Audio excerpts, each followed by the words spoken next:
You people always try to sneak into first class." The words cut through the pressurized cabin air like a blade, sharp and deliberate. Marcus Hamilton delivers them with the confidence of a man who believes he's protecting something sacred. He stands over seat 1A, his perfectly pressed Pinnacle Airlines uniform reflecting the overhead lights. His smile vanishing the moment he thinks no one important is watching. What Marcus doesn't know is that in exactly 22 minutes, those 6 words will destroy his career, expose his bias, and change the airline industry forever. He doesn't know that the woman he's trying to humiliate owns the cargo contracts that pay his salary. He doesn't know that Captain Daniel Rivera is watching from the galley, or that Elena Morales in seat 3C has already started recording. All Marcus knows is what he sees: a black woman in a hoodie sleeping in first class, and in his mind, that's a problem that needs solving. But problems, as Marcus is about to learn, aren't always what they seem. Maya Thompson opens her eyes slowly, the kind of deliberate movement that comes from years of controlling rooms full of executives who underestimate her. At 36, she's built Velocity Logistics from a struggling courier service into a multi-billion-dollar freight empire. But right now, she doesn't look like a billionaire. She looks like a woman who hasn't slept in 72 hours. Her oversized gray cashmere hoodie is wrinkled from the airplane seat. Her black leggings are comfortable practical. Her worn sneakers have walked through cargo warehouses in 12 countries. Her hair is pulled back in a messy bun secured with a rubber band she grabbed from her assistant's desk 3 days ago. The beaten leather backpack stuffed under the ottoman holds a laptop worth more than most cars, but Maya isn't trying to impress anyone. She's trying to get to London to close the merger that will reshape European shipping. She booked seat 1A on Pinnacle Airlines flight 847 because she needs privacy, silence, and 7 hours to review the final contracts. She fell asleep before the cabin finished boarding her noise-canceling headphones, blocking out the world. That was her first mistake, according to the unwritten rules of performing wealth. She didn't announce her presence. She simply existed. Marcus Hamilton surveys his domain with the satisfaction of a curator in an exclusive gallery. At 42, he's been a flight attendant for 18 years, the last 7 as senior cabin service director for Pinnacle's premium routes. He prides himself on maintaining standards on keeping what he calls the harmony of the cabin experience. He's removed tech millionaires for wearing shorts. He's denied service to oil executives whose shoes weren't polished. Marcus believes he's the guardian of elegance, the protector of an exclusive atmosphere that justifies the $15,000 tickets. His blonde hair is gelled into perfect submission. His uniform is tailored just tight enough to show he takes care of himself. His smile is practiced warm for the right passengers, absent for the wrong ones. He carries a tablet that holds the passenger manifest, but Marcus rarely needs to check it. He can spot who belongs and who doesn't with a glance. Or so he thinks. Patricia Whitman embodies everything Marcus admires in a first-class passenger. At 58, she wears her wealth-like armor, a Chanel tweed jacket that costs more than most people's monthly salary diamonds, that catch the cabin lights, a handbag that required a 6-month waiting list. She's a platinum frequent flyer, the kind of passenger who mentions her status within the first 30 seconds of any interaction. Her husband Arthur follows 2 steps behind a man who has spent 30 years apologizing for her behavior with his tired eyes and slumped shoulders. Patricia stops at row 1 and examines her boarding pass seat 1B. She looks at the figure sleeping in 1A and her expression hardens. She sees the sneakers. She sees the hoodie. She sees the dark skin of Maya's hand resting on the armrest. In Patricia's world, these details don't add up to a first-class passenger. They add up to a problem. Captain Daniel Rivera adjusts his uniform cap as he performs his pre-flight cabin inspection.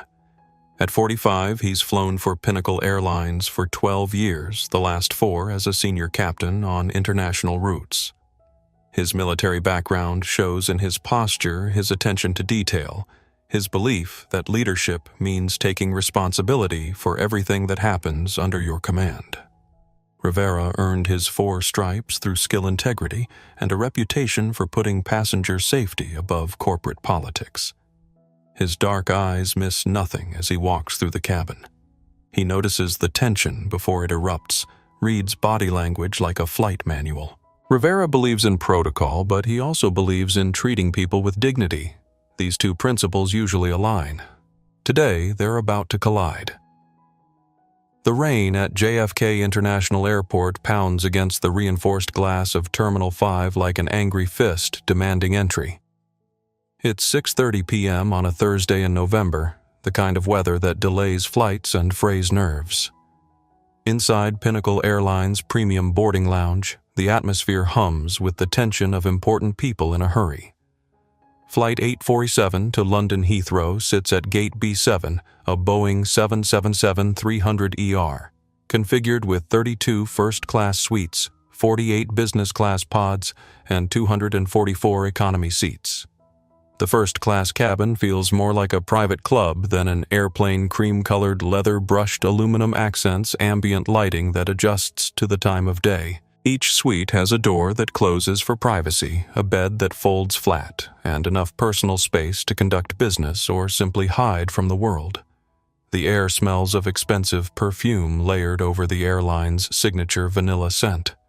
Conversations happen in hushed tones, the kind of careful volume that acknowledges proximity while maintaining the illusion of privacy.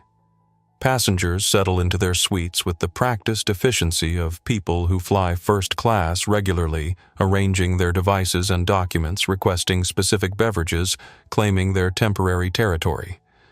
The cabin crew moves through this space with choreographed precision. They've been trained to anticipate needs to solve problems before they become complaints to maintain an atmosphere of effortless luxury.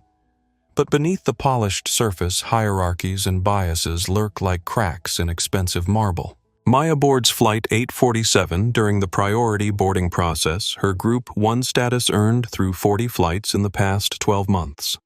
She shows her boarding pass to Lisa Santos, the junior flight attendant stationed at the aircraft door, offers a tired smile, and makes her way to seat 1A.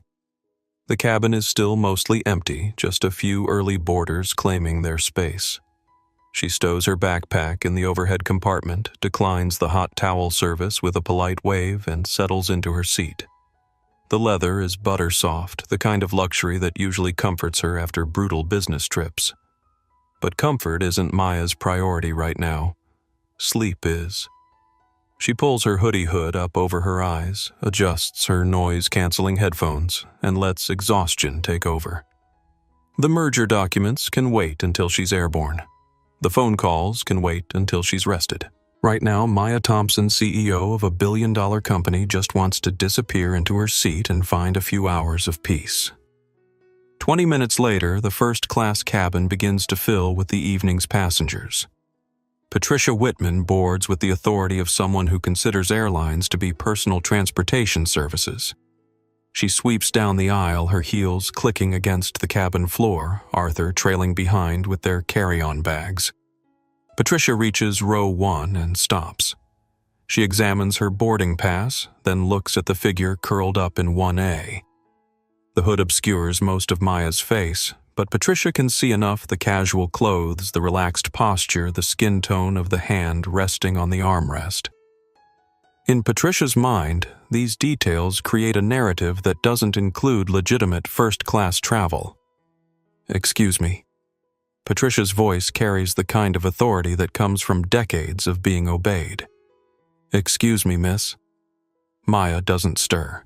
The noise-canceling headphones are doing their job perfectly. Patricia tries again, louder this time. "Miss, you need to wake up." Still nothing. Patricia's jaw tightens. She reaches out and taps Maya's shoulder with a manicured fingernail, the kind of touch that's just aggressive enough to make a point. Maya opens one eye, then the other. She slides the headphones down around her neck and looks up at Patricia with the patience of someone who has been interrupted too many times in her life. "Yes, you're in the wrong seat, dear." Patricia's smile doesn't reach her eyes. "This is first class. I think you're looking for the back of the plane." Maya blinks slowly, processing not just the words, but the tone, the implication, the assumption wrapped in false concern. I'm in seat 1A, Maya says evenly. I have a ticket. I'm sure you do, sweetie, but sometimes there are mix-ups. This section requires a different level of preparation. Patricia gestures vaguely at Maya's outfit. Perhaps you'd be more comfortable in economy, plus, it's still quite nice. Maya's expression doesn't change, but something shifts behind her eyes. She's heard this tone before, felt this particular brand of dismissal. The assumption that she doesn't belong delivered with a smile and wrapped in false kindness. I'm not moving, Maya says quietly. Patricia gasps a theatrical sound designed to draw attention. Arthur. Did you hear that? The attitude. Other passengers begin to notice the exchange. Elena Morales, a 29-year-old marketing director settling into seat 3C, looks up from her phone. Something about the interaction feels wrong, feels familiar. Elena has seen this dynamic before, lived it herself. She quietly opens her phone's camera app and begins recording. Just ignore it, Patricia. Arthur mumbles, sliding into seat 1B. She says she has a ticket. She does not have a ticket for this row. Patricia hisses loud enough for the entire cabin to hear. Look at her. People like that don't fly first class unless there's been some kind of error. The phrase hangs in the air like smoke. People like that. Maya removes her headphones completely and places them on the side table. When she speaks, her voice carries a new edge, the kind of quiet authority that comes from years of boardroom battles. Finish that sentence, Maya says. What exactly do you mean by people like that? Patricia's mouth opens and closes. Around the cabin, other passengers pretend to read their magazines while straining to hear every word. Elena's phone captures it all, the exchange already being uploaded to her Instagram story in real time. That's when Patricia presses the flight attendant call button. Not once, but 3 times in rapid succession, the electronic chime echoing through the cabin like an alarm. And that's when Marcus Hamilton makes the first decision that will destroy his career. Marcus Hamilton approaches row 1 with the smooth confidence of a man who believes he's about to solve a simple problem. He's handled situations like this before. Passengers in the wrong seats upgrade misunderstandings, the occasional glitch that puts someone where they don't belong. He prides himself on resolving these issues with minimal disruption to the cabin atmosphere. Good evening, Mrs. Whitman, he says, his professional smile firmly in place. I understand there's a concern about seating. Yes, Marcus, Patricia says, using his first name with the familiarity of a frequent flyer. This person claims to be in seat 1A, but obviously there's been some kind of mistake. She's been quite rude about it. Marcus looks down at Maya, taking in the hoodie, the casual clothes, the way she's settled into the premium seat like she belongs there. His internal algorithm processes the visual data: young black woman dressed casually sleeping in first class. The equation doesn't balance in his mind. Ma'am, I'm going to need to see your boarding pass, Marcus says. His tone is polite but firm, carrying the weight of airline authority. Maya looks up at him with tired eyes that have seen this script played out too many times. She reaches into her hoodie pocket and pulls out her phone, unlocking it with her thumbprint. Digital boarding pass, she says, holding up the screen. Maya Thompson, Flight 847, Seat 1A, Group 1 boarding. Marcus examines the screen, his brow furrowing slightly. The pass looks legitimate, but in his experience, anything digital can be manipulated. Screenshots can be doctored. Apps can glitch. He's seen people try to upgrade themselves by editing confirmation emails. I'm going to need to see a physical boarding pass or your ID to cross-reference with our manifest, Marcus says. We've had issues lately with fraudulent digital passes. This is a lie. Pinnacle Airlines hasn't had any unusual issues with boarding pass fraud, but Marcus needs a reason to justify his suspicion, a policy to hide behind. Maya's expression doesn't change, but she reaches into her backpack and pulls out her ID. "Maya Thompson," she says, handing over her driver's license. "Now check your manifest." Marcus glances at the ID, then at Maya, then back at the ID. The photo matches, but that doesn't resolve his internal conflict. The name doesn't ring any bells. She doesn't look like the kind of passenger who usually occupies seat 1A. There must be an explanation. "Ma'am, I need to verify this with our passenger database," Marcus says, holding onto her ID longer than necessary. "Premium cabin passengers are required to meet certain criteria." "What criteria?" Maya asks, her voice still calm, but with a sharpness that suggests she knows exactly where this is heading. "Well, Marcus fumbles, realizing he's stepping into dangerous territory. "Our first-class service is designed for experienced travelers, business executives, international passengers, people familiar with the premium experience." Elena Morales shifts in her seat, her phone still recording. This conversation is taking a turn that feels both predictable and horrifying. She opens Instagram Live and begins streaming, her follower count climbing as word spreads about what's happening on Pinnacle Airlines Flight 847. "I flew 43 times with Pinnacle last year," Maya says quietly. "I think I qualify as an experienced traveler." Patricia leans forward from seat 1B. "Marcus, surely you can see this is inappropriate. I shouldn't have to share a row with someone who clearly doesn't understand the standards we maintain here." That phrase, "standards we maintain," lands in the cabin like a stone in still water, creating ripples of discomfort that spread through the first-class section. James Parker, a 51-year-old business consultant in seat 2A, looks up from his laptop. He's watched this entire exchange with growing unease.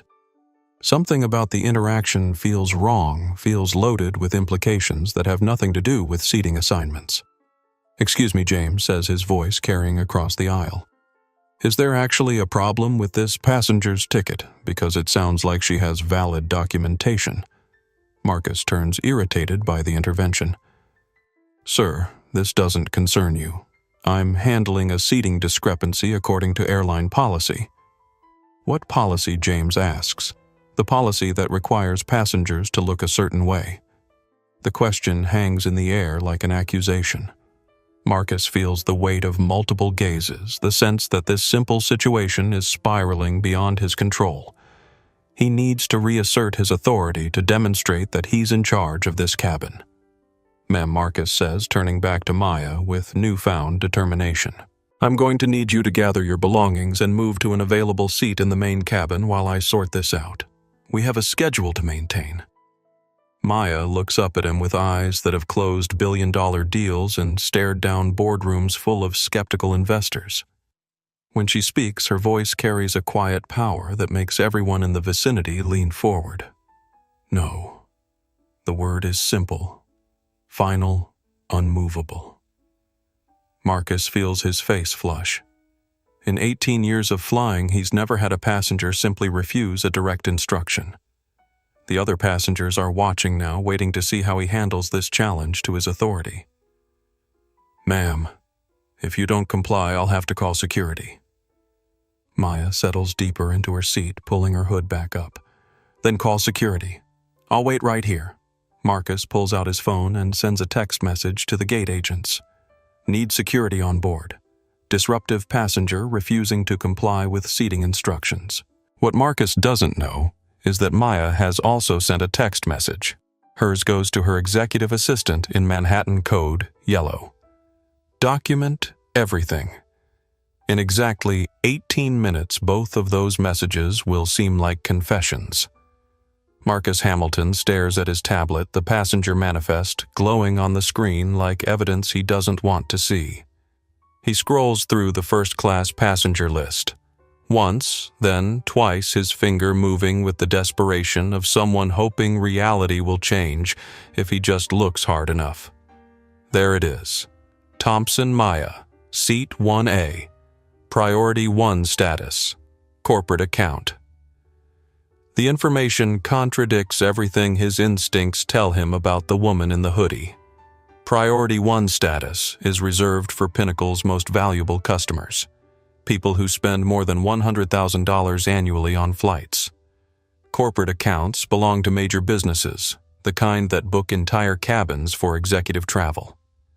Marcus's thumb hovers over Maya's name on the screen. He could tap it, reveal the full passenger profile, see the booking details that would settle this once and for all.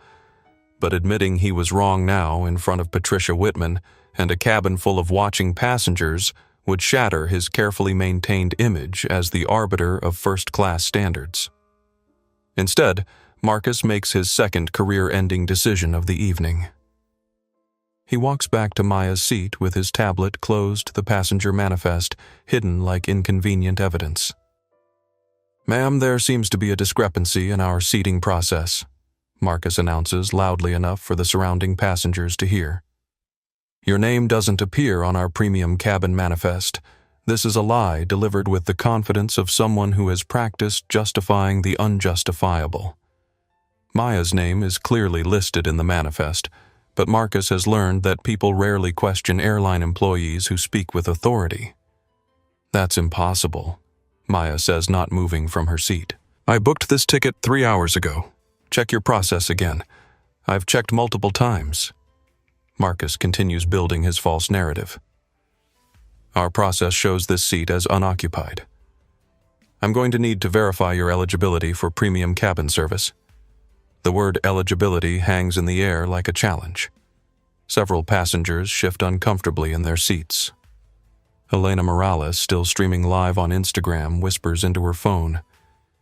He's claiming she's not on the manifest. But how would she have gotten past the gate agents? Sofia Martinez, a 33-year-old emergency room physician in seat 2C, looks up from her medical journal. She's seen enough human behavior to recognize the signs of institutional bias dressed up as procedure. Sophia pulls out her phone and begins typing a detailed account of what she's witnessing, copying airline customer service, the FAA, and several civil rights organizations. Sir Sophia calls out to Marcus, her voice carrying the authority of someone who makes life and death decisions daily. "Could you please explain your verification process? Because this passenger obviously has valid documentation." Marcus turns toward Sophia, irritation flashing across his face. "Ma'am, this is an airline security matter. I need to ask you to remain in your seat and let me handle this situation." "Security matter," James Parker repeats from across the aisle. "What exactly is the security concern?" A passenger sitting in her assigned seat. The questions are multiplying faster than Marcus can deflect them.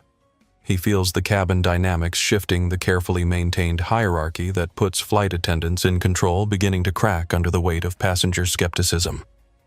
"Ladies and gentlemen," Marcus announces, raising his voice to address the entire first-class section. "I understand your concern, but federal regulations require me to verify passenger credentials when discrepancies arise. This is for everyone's safety and security." Another lie delivered with the practiced ease of someone who has learned that invoking federal regulations usually ends inconvenient conversations. Most passengers defer to airline authority, especially when security is mentioned. But Maya Thompson is not most passengers. What federal regulation requires you to question passengers who have already cleared TSA security and presented valid boarding passes at the gate? Maya asks, her voice carrying the precision of someone who has read those regulations. Marcus freezes. He doesn't know the specific federal regulations because he's making them up. His training covered customer service and emergency procedures, not the legal frameworks that govern airline operations. "Ma'am, I don't have time to recite aviation law," Marcus says, his tone becoming more aggressive. "I need you to cooperate with my instructions or face removal from this aircraft." Maya reaches into her backpack and pulls out her phone. With deliberate calm, she opens her contacts and scrolls to a name: Richard Morrison Sr., VP of Operations, Pinnacle Airlines. "Would you like me to call your operations vice president and discuss these federal regulations?" Maya asks, holding up the phone so Marcus can see the contact. "I have his personal number." Marcus stares at the phone screen, seeing a contact entry that no ordinary passenger should possess. Richard Morrison's personal number is known to fewer than 50 people outside Pinnacle's executive team. The fact that Maya has it suggests connections that contradict everything Marcus believes about who she is. But instead of reconsidering his position, Marcus doubles down, his ego fueled by Patricia's expectant stare, and the watching cabin won't let him acknowledge the growing evidence that he's made a terrible mistake. "Ma'am, anyone can create fake contacts on a phone," Marcus says dismissively. "I need to see actual verification of your eligibility for this cabin." Patricia Whitman has been watching this exchange with the satisfaction of someone seeing her worldview confirmed. In her mind, Marcus is doing exactly what he should do, maintaining standards, protecting the premium experience she's paid for keeping inappropriate people in their proper places. Finally, Patricia says loudly, her voice carrying across multiple rows, "Someone who understands what first-class service should be." She stands up from seat 1B and addresses the cabin like a seasoned performer claiming center stage. "Ladies and gentlemen, I apologize for this disruption. I've been flying first class for 30 years, and I've never experienced this level of confusion about seating assignments." Patricia pauses, letting her words settle before delivering her next line with surgical precision. "I paid $12,000 for this seat because I expect a certain caliber of fellow passengers, people who understand the standards we maintain here." The phrase lands like a dog whistle in the cabin-coded language that everyone understands but no one can officially challenge. Patricia is talking about more than seating assignments. She's talking about who belongs and who doesn't, who deserves luxury and who should be excluded from it. "Some of us work very hard to afford this level of service," Patricia continues, her voice rising with performative indignation. "We shouldn't have to share our space with people who clearly don't appreciate or understand what premium travel means." Elena Morales, still streaming live, turns her camera toward Patricia. The Instagram live feed now has over 1,000 viewers' comments flooding in from people who recognize the familiar dynamics playing out at 35,000 feet. "Did she just say what I think she said?" Elena whispers to her phone. "The passenger in 1B is basically saying the woman in 1A doesn't deserve to be here." Charles Brennan, a 44-year-old corporate lawyer in seat 3A, initially nods along with Patricia's comments. In his experience, airline mix-ups happen frequently and flight attendants usually handle them efficiently. But something about this situation feels different, feels personal rather than procedural. "Mrs. Whitman," Charles says carefully, "perhaps we should let the crew handle this quietly. The passenger seems to have valid documentation."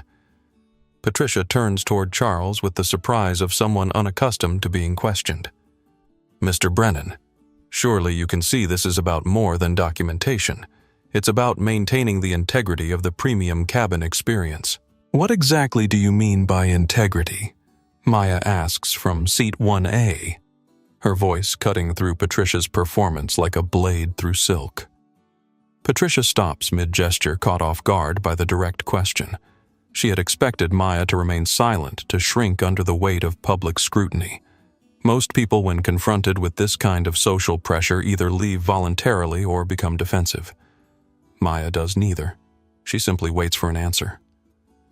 "Well," Patricia fumbles, certain standards. Certain expectations about how people present themselves in premium environments." What standards? Maya presses. "The standard that says passengers should wear suits. The standard that says hoodies aren't allowed in first class. Help me understand which airline policy you're referencing." Patricia's mouth opens and closes like a fish gasping for air. She realizes she's been challenged to defend the indefensible, to articulate the bias that everyone recognizes, but no one is supposed to name directly. "It's not about specific policies," Patricia says finally. "It's about appropriateness.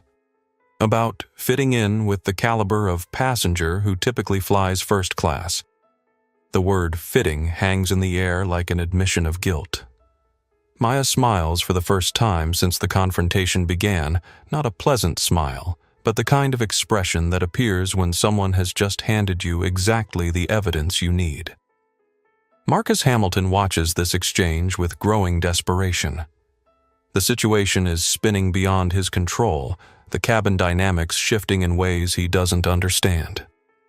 Patricia's comments are supposed to support his position, but instead they're highlighting uncomfortable truths about assumptions and bias that are better left unexamined. He needs to regain control to demonstrate his authority before the entire first-class cabin witnesses a complete breakdown of his power. Marcus makes his third career-ending decision. He chooses to escalate rather than de-escalate. Ma'am Marcus says to Maya, his voice loud enough to command attention from the entire section.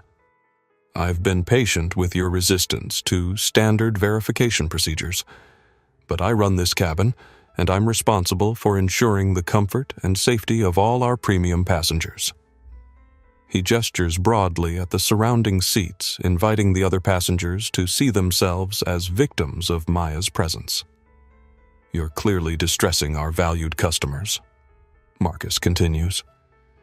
Mrs. Whitman has expressed legitimate concerns about the cabin environment. Other passengers are uncomfortable with the disruption you're causing. This is psychological manipulation disguised as passenger advocacy. Marcus is trying to isolate Maya by claiming she's the source of everyone else's discomfort, rather than acknowledging that the confrontation exists because of his own actions. Look around, Marcus says, spreading his arms wide. Does this seem like an environment where you belong? These passengers have paid for a premium experience. They expect to travel alongside people who understand and appreciate first-class service. The coded language is becoming less coded, more direct. Marcus is essentially arguing that Maya doesn't look like she belongs in first class, doesn't fit the visual profile of a premium passenger. Maya looks around the cabin, making eye contact with each passenger in turn. She sees Elena still recording Sophia taking notes, James looking uncomfortable but supportive, Charles wavering between social pressure and moral clarity, Patricia smirking with satisfaction. When Maya speaks, her voice carries the kind of quiet power that fills boardrooms and commands attention without volume. Mr. Hamilton, she says, reading his name tag deliberately. I've been flying first class for 8 years. I've accumulated over 500,000 miles on Pinnacle Airlines alone. I've never once had a flight attendant question my right to occupy the seat I purchased. She pauses, letting that information settle before continuing. So I'm curious what exactly is different about today. What has changed between this flight and the 43 other first-class flights I took on Pinnacle last year? The question hangs in the cabin air like an accusation everyone can see, but no one wants to acknowledge. Maya is forcing Marcus to confront the elephant in the room. The only thing different about today is that he's actually seeing her, actually processing her appearance, actually making judgments based on how she looks rather than who she is. Marcus feels sweat forming under his collar. The question is a trap, and he knows it. Any answer he gives will either contradict his previous statements or reveal the bias underlying his actions.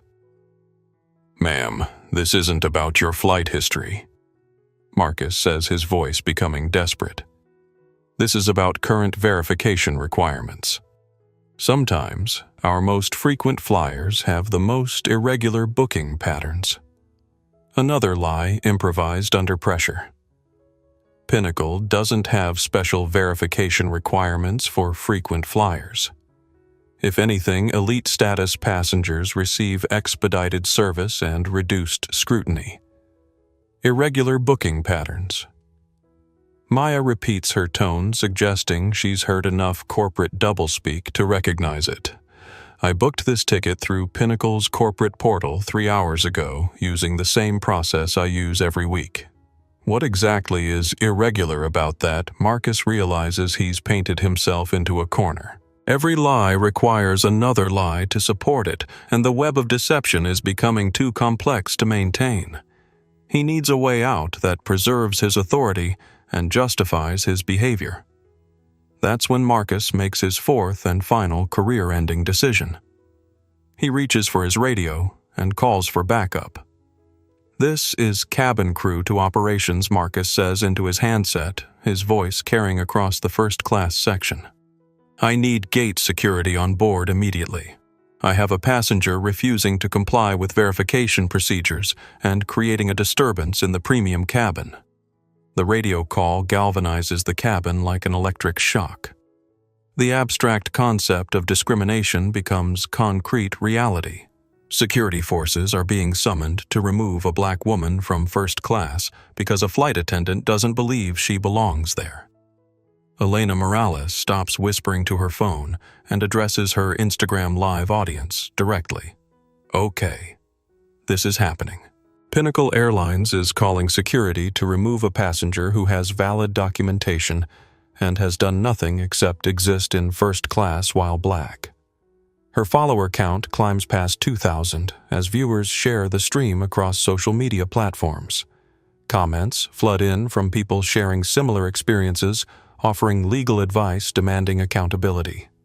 Sofia Martinez stands up from her seat, her medical training overriding her desire to remain uninvolved. "Excuse me," she calls to Marcus. "As a physician, I need to state for the record that this passenger shows no signs of distress intoxication or disruptive behavior. She's been calm and cooperative throughout this interaction." Marcus turns toward Sofia, irritation flashing in his eyes. "Ma'am, I need you to remain seated. This doesn't concern you. It concerns all of us," James Parker says, standing up to support Sofia. "We're all witnessing what appears to be discriminatory treatment of a paying passenger." Charles Brennan looks around the cabin, reading the room dynamics and making a calculation. As a lawyer, he recognizes the legal implications of what's happening. As a frequent flyer, he understands the power dynamics at play. As a human being, he's beginning to feel uncomfortable with his initial support for Marcus's actions. Perhaps Charles says carefully we could resolve this by simply checking the passenger manifest. If there's really a process error, it should be easy to verify. Marcus clutches his tablet tighter, the device that holds the evidence that would immediately resolve this situation in Maya's favor. But acknowledging the manifest now would require admitting that he lied, that he never actually checked it, that his actions were based on assumptions rather than facts. "The manifest check is part of our security protocol," Marcus says. "I'm following proper procedures." "What procedures?" Sofia asks, her voice carrying the precision of someone who understands protocols and follows them daily. "Could you cite the specific airline policy that allows you to detain a passenger with valid documentation?" Marcus realizes that the passengers are no longer deferring to his authority. They're asking questions he can't answer, demanding justifications he can't provide, challenging a power structure that depends on unexamined compliance. Patricia Whitman senses the shifting dynamics and doubles down on her support for Marcus. For heaven's sake, she announces to the cabin, "Why are we all pretending this is complicated? Some people try to sneak into first class all the time. The crew is just doing their job." "Sneak in," Maya repeats, her voice sharp with controlled anger. "I presented my boarding pass at the gate. I showed my ID at security. I walked onto this plane through the door marked premium boarding. What part of that process constitutes sneaking?" Patricia's face flushes red. She hadn't intended to be so direct, hadn't meant to reveal the underlying assumptions quite so clearly. "Well, you have to admit," Patricia says, her voice becoming higher and more defensive, "you don't exactly look like our usual first-class passengers." The sentence lands in the cabin like a confession. Patricia has just articulated the bias that everyone suspected, but no one had stated directly. Maya is being challenged not because of any problem with her ticket or her behavior, but because of how she looks. Elena zooms in with her phone camera, capturing Patricia's flustered expression for her 3,000 viewers. "Did everyone hear that?" She just said the quiet part out loud. Lisa Santos, the junior flight attendant who checked Maya's boarding pass at the aircraft door, has been watching this confrontation with growing horror. At 26, she's been working for Pinnacle for 2 years, long enough to recognize when situations spiral beyond normal passenger service issues. Lisa approaches the front of the cabin with the kind of nervous energy that comes from wanting to help but lacking the authority to override a senior colleague. Marcus, Lisa says quietly, positioning herself between him and Maya's seat. "Could I speak with you privately for a moment?" Marcus turns toward Lisa with the irritation of someone whose authority is being questioned by a subordinate. "Lisa, I'm handling this situation. Please return to your station." "I know, but I processed this passenger's boarding at the door." Lisa says, her voice low but urgent. Her documentation was perfect. Priority 1. Status corporate account. Everything checked out. Lisa is trying to provide Marcus with a face-saving way to end the confrontation. She's offering him information that would justify backing down while preserving some dignity. But Marcus is too invested in his narrative to accept the lifeline. "Lisa, boarding documentation can be falsified," Marcus says loudly enough for nearby passengers to hear. "That's why we have additional verification procedures for premium cabin access." "But," Marcus, Lisa presses, "I ran her name through the process." Maya Thompson is a legitimate Priority 1 passenger. She's flown with us dozens of times. Marcus feels a moment of doubt as Lisa's words contradict everything he's assumed about Maya. But admitting error now in front of Patricia and the entire first-class cabin would be tantamount to professional suicide. He's committed to this course of action and retreat seems impossible. "Lisa, I appreciate your concern, but I have more experience with these situations," Marcus says with forced authority. "Sometimes passengers build false histories to support fraudulent travel. I've seen it before." This is another lie, but Marcus delivers it with conviction. He's creating a narrative where his skepticism is justified, where his experience trumps Lisa's documentation, where his gut instinct matters more than actual evidence. Lisa looks around the cabin, seeing the passengers watching this exchange with growing discomfort. She recognizes that this situation is about to become much worse, and she makes one last attempt at intervention. "Marcus, maybe we should call the captain," Lisa suggests. "Let him make the final decision about passenger removal." The suggestion hangs in the air like a challenge. In airline hierarchy, captains have ultimate authority over passenger issues. If Marcus truly believes Maya poses a security risk or documentation problem involving the captain would be the appropriate escalation. But Marcus knows that Captain Rivera would check the passenger manifest immediately, would see Maya's legitimate Priority 1 status, would ask uncomfortable questions about why this confrontation began in the first place. "The captain is busy with pre-flight procedures," Marcus says, dismissing Lisa's suggestion. "This is a cabin service issue which falls under my jurisdiction."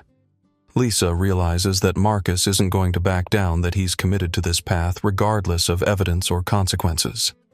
She looks at Maya with sympathy and retreats to the galley, pulling out her phone to text a message to the chief purser. "Need help in first class." Marcus is removing a legitimate passenger. The first-class cabin falls into tense silence as everyone waits for security to arrive. Maya remains seated, her posture relaxed but alert, like someone who has been in difficult negotiations before and knows that patience is a weapon. Marcus stands near row 1, his tablet still clutched in his hand. The passenger manifest still unexamined.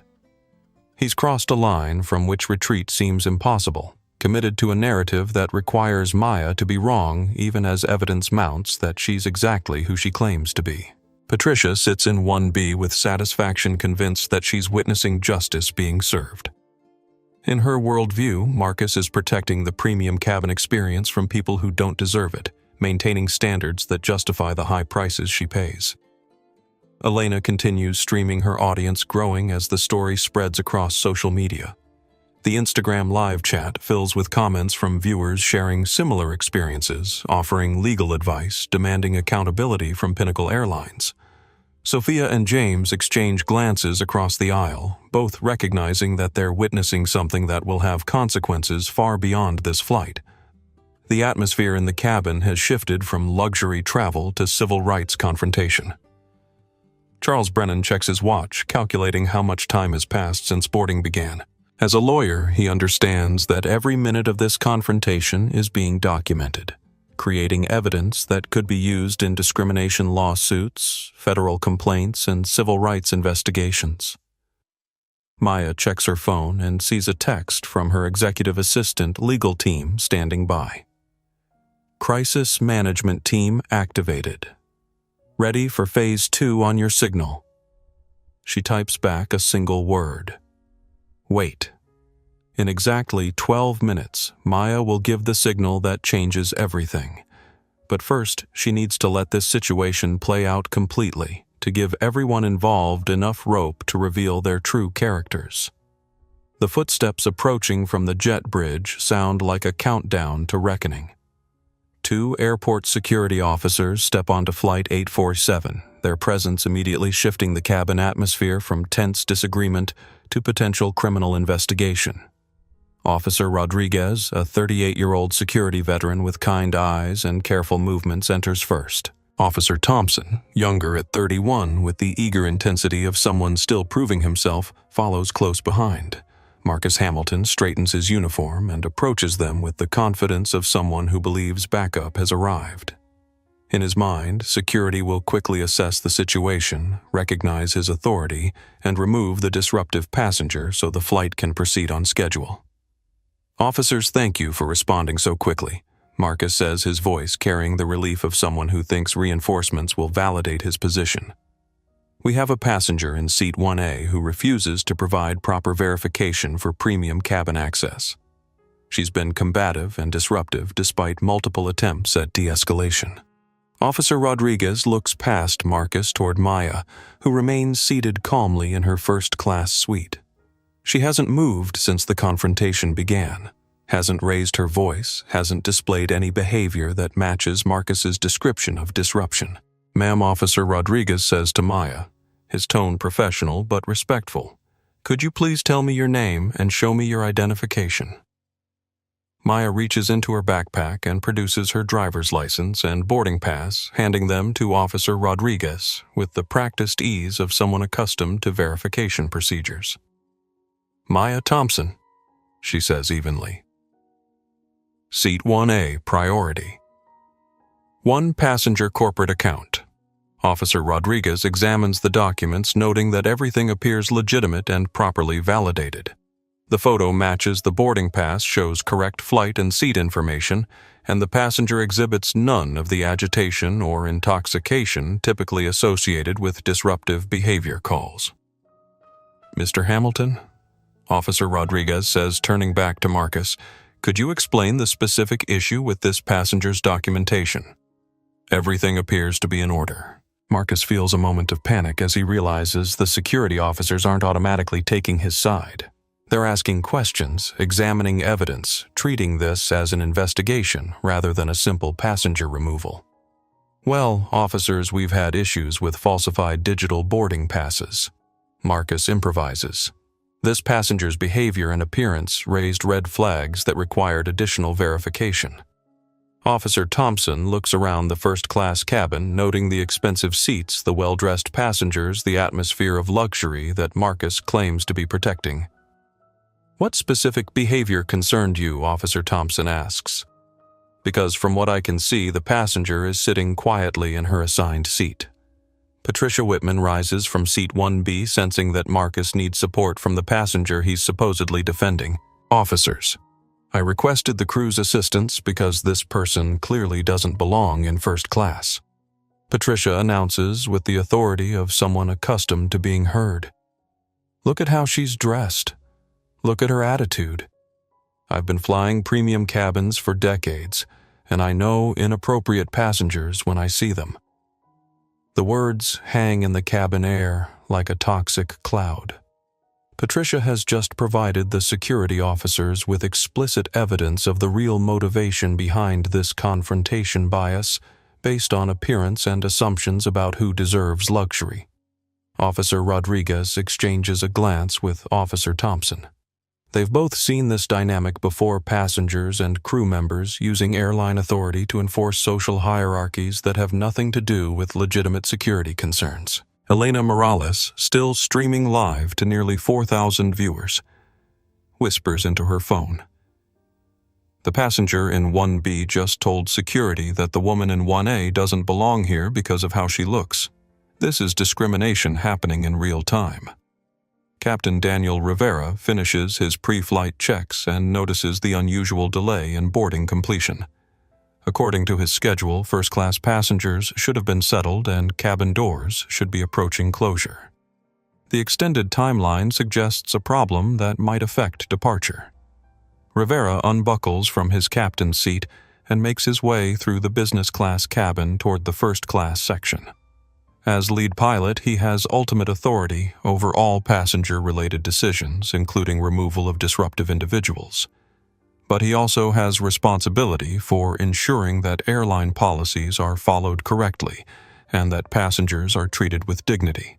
As Rivera approaches the first-class cabin, he hears raised voices and sees the distinctive uniforms of airport security personnel. This immediately elevates his concern. Security calls usually involve serious safety or legal issues that require captain-level oversight. Rivera positions himself at the galley entrance, where he can observe the situation without immediately inserting himself into the confrontation. His military training taught him to assess before acting, to understand dynamics, before making decisions that affect multiple people. From his vantage point, Rivera can see Maya seated calmly in 1A security officers, examining documentation, Marcus gesticulating with nervous energy, and Patricia standing beside her seat in an agitated state. The body language tells a story that doesn't match a typical security concern. Rivera notices Elena's phone recording, recognizes the live streaming setup that could turn any mishandled situation into a viral nightmare for Pinnacle Airlines. As captain, he's responsible not just for flight safety, but for protecting the airline's reputation and ensuring compliance with federal anti-discrimination regulations. Something about this scene triggers Rivera's internal warning devices. In 12 years of flying commercial aviation, he's learned to recognize the difference between legitimate security concerns and bias-motivated confrontations disguised as policy enforcement. Rivera pulls out his phone and opens the Pinnacle Airlines crew app, accessing the passenger manifest for Flight 847. He scrolls to the first-class section and finds Seat 1A Thompson Maya. Priority 1 status. Corporate account. Frequent flyer with exemplary travel history. The manifest information contradicts everything he's observing about this confrontation. If Maya Thompson is a Priority 1 passenger with corporate account status, why are security officers examining her documentation? Why is Marcus treating her like a potential fraud case? Rivera's suspicion crystallizes into certainty. This isn't a security issue. This is a discrimination problem that's about to become a legal nightmare for everyone involved. Maya reaches into her backpack and retrieves a slim leather card holder, the kind of accessory that announces importance without ostentation. She opens it deliberately, letting the cabin observe her movements, and removes a business card. The card is heavy stock matte black with raised silver lettering. Maya Thompson, Chief Executive Officer, Velocity Logistics. Below her name, smaller text lists credentials that would make any airline executive take notice. Global transportation leader, $2.8 billion annual revenue, Fortune 500 CEO. Maya places the card on the armrest of Seat 1A, where everyone can see it, but she doesn't make any grand announcements or demands for recognition. She simply lets the evidence speak for itself. Marcus glances at the card and feels his first real moment of doubt. CEO credentials can be faked, but the quality of the printing, the professional design, the specific details all suggest authenticity. More importantly, the calm confidence with which Maya presents the card indicates someone accustomed to being taken seriously in business environments. Anyone can have business cards printed, Marcus says, but his voice lacks the conviction he displayed earlier. We've seen people create fake credentials to gain access to premium services. Officer Rodriguez picks up the business card and examines it carefully. As a security professional, he's trained to recognize the difference between authentic corporate materials and obvious forgeries. This card exhibits all the markers of legitimate business credentials. Ma'am, Officer Rodriguez says to Maya, "Could you provide any additional verification of your identity or business affiliation?" Maya unlocks her phone and opens her email application, showing Officer Rodriguez her inbox. The screen displays dozens of messages with subject lines that immediately capture attention. European Merger Final Terms Board Meeting, Q4 Results, Regulatory Approval, Amsterdam Terminal. These aren't the emails of someone pretending to be a CEO. They're the communications of someone actively running a major corporation, dealing with transactions worth hundreds of millions of dollars. "This is my corporate email," Maya explains calmly. Velocity Logistics is the third largest freight company in North America. We have exclusive cargo contracts with Pinnacle Airlines worth approximately $240 million annually. The number lands in the cabin like a bombshell. $240 million represents more revenue than most airlines generate from entire routes. If Maya is telling the truth, she's not just a passenger, she's a business partner whose decisions directly affect Pinnacle's financial health. Marcus stares at the phone screen, seeing email headers that suggest corporate relationships he never imagined. His worldview begins to crack as reality intrudes on his assumptions about who Maya Thompson actually is. Patricia Whitman leans forward to look at the business card, her expression shifting from smug satisfaction to confused uncertainty. She had assumed Maya was someone trying to gain access to privileges she hadn't earned, but the evidence suggests exactly the opposite. Velocity Logistics. Patricia says, recognition dawning in her voice. "I've heard of that company. They handle shipping for half the Fortune 500. Elena's live stream chat explodes with viewers researching Maya Thompson and Velocity Logistics in real time. Comments flood in with links to business articles, Forbes profiles, and news stories about Maya's rise from regional courier service owner to logistics empire CEO. Sophia Martinez pulls out her own phone and quickly searches for Maya Thompson CEO. The results confirm everything Maya has claimed: business awards, industry recognition, board appointments, and a net worth that places her among the youngest self-made billionaires in America. Marcus Sophia calls out, her voice carrying new authority. This passenger is exactly who she says she is. Maya Thompson is one of the most successful logistics executives in the country. Rivera has seen enough. The confrontation has moved beyond simple misunderstanding into potential civil rights violation, and as captain, he has both the authority and responsibility to intervene before the situation causes irreparable damage to passengers and airline alike.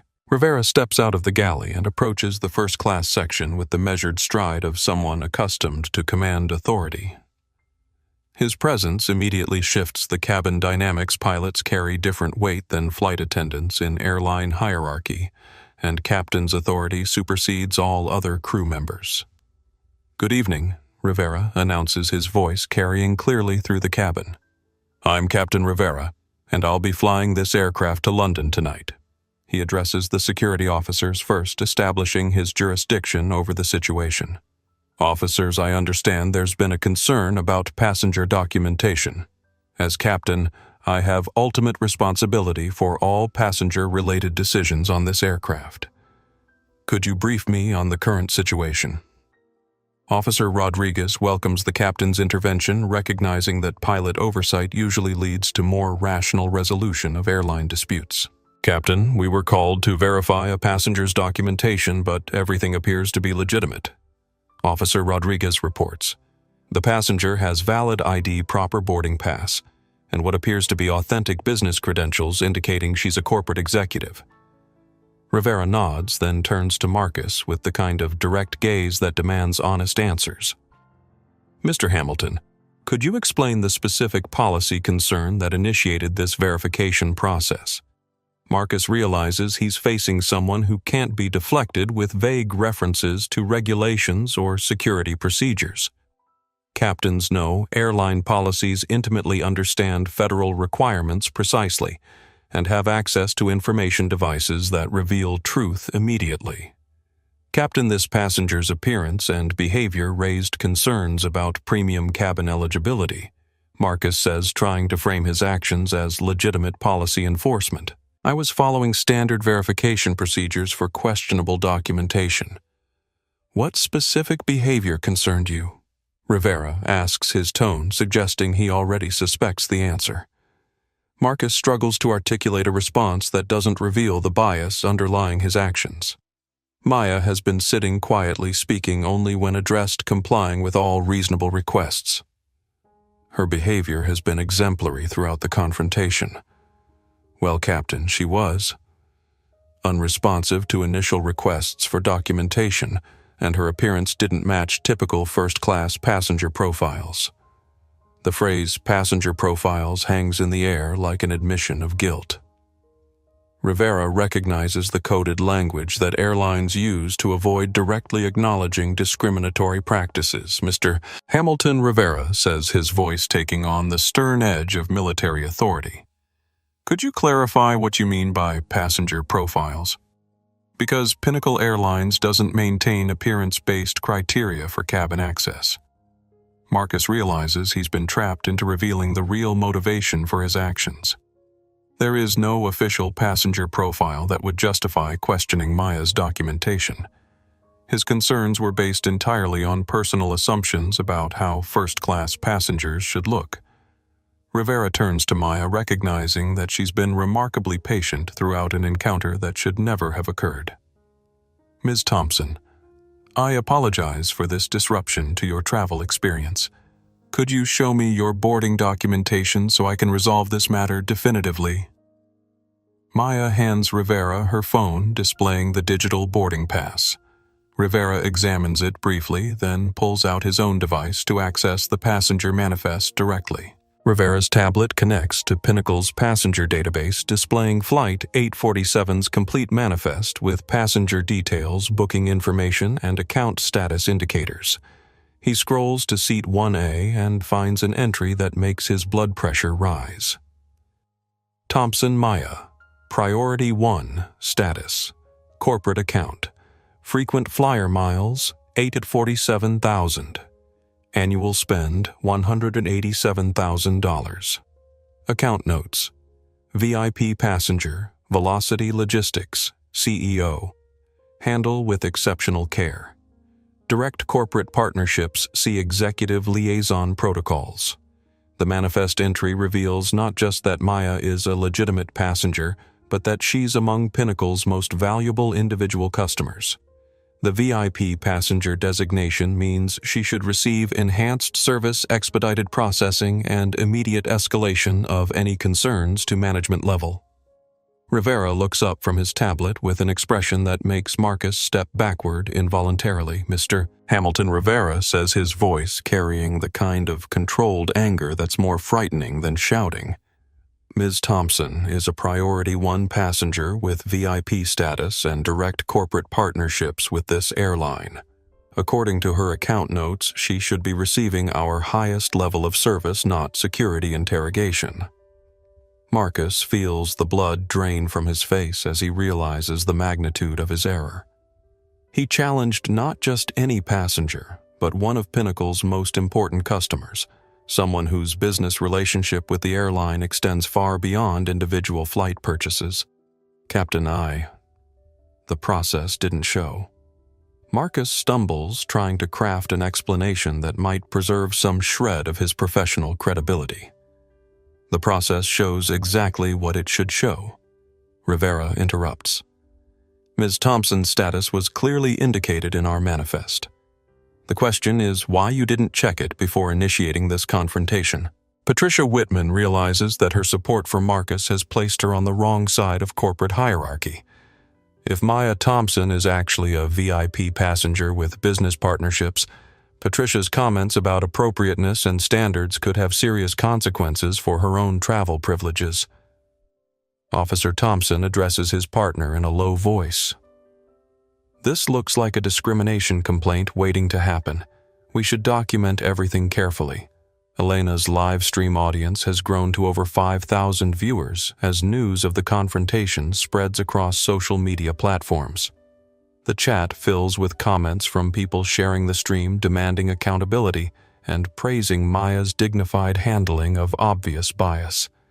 Rivera makes a decision that will define his career and Maya's future relationship with Pinnacle Airlines. Ms. Thompson Rivera says formally on behalf of Pinnacle Airlines, "I apologize for the completely inappropriate treatment you've received. This situation should never have occurred, and I will personally ensure that appropriate corrective action is taken."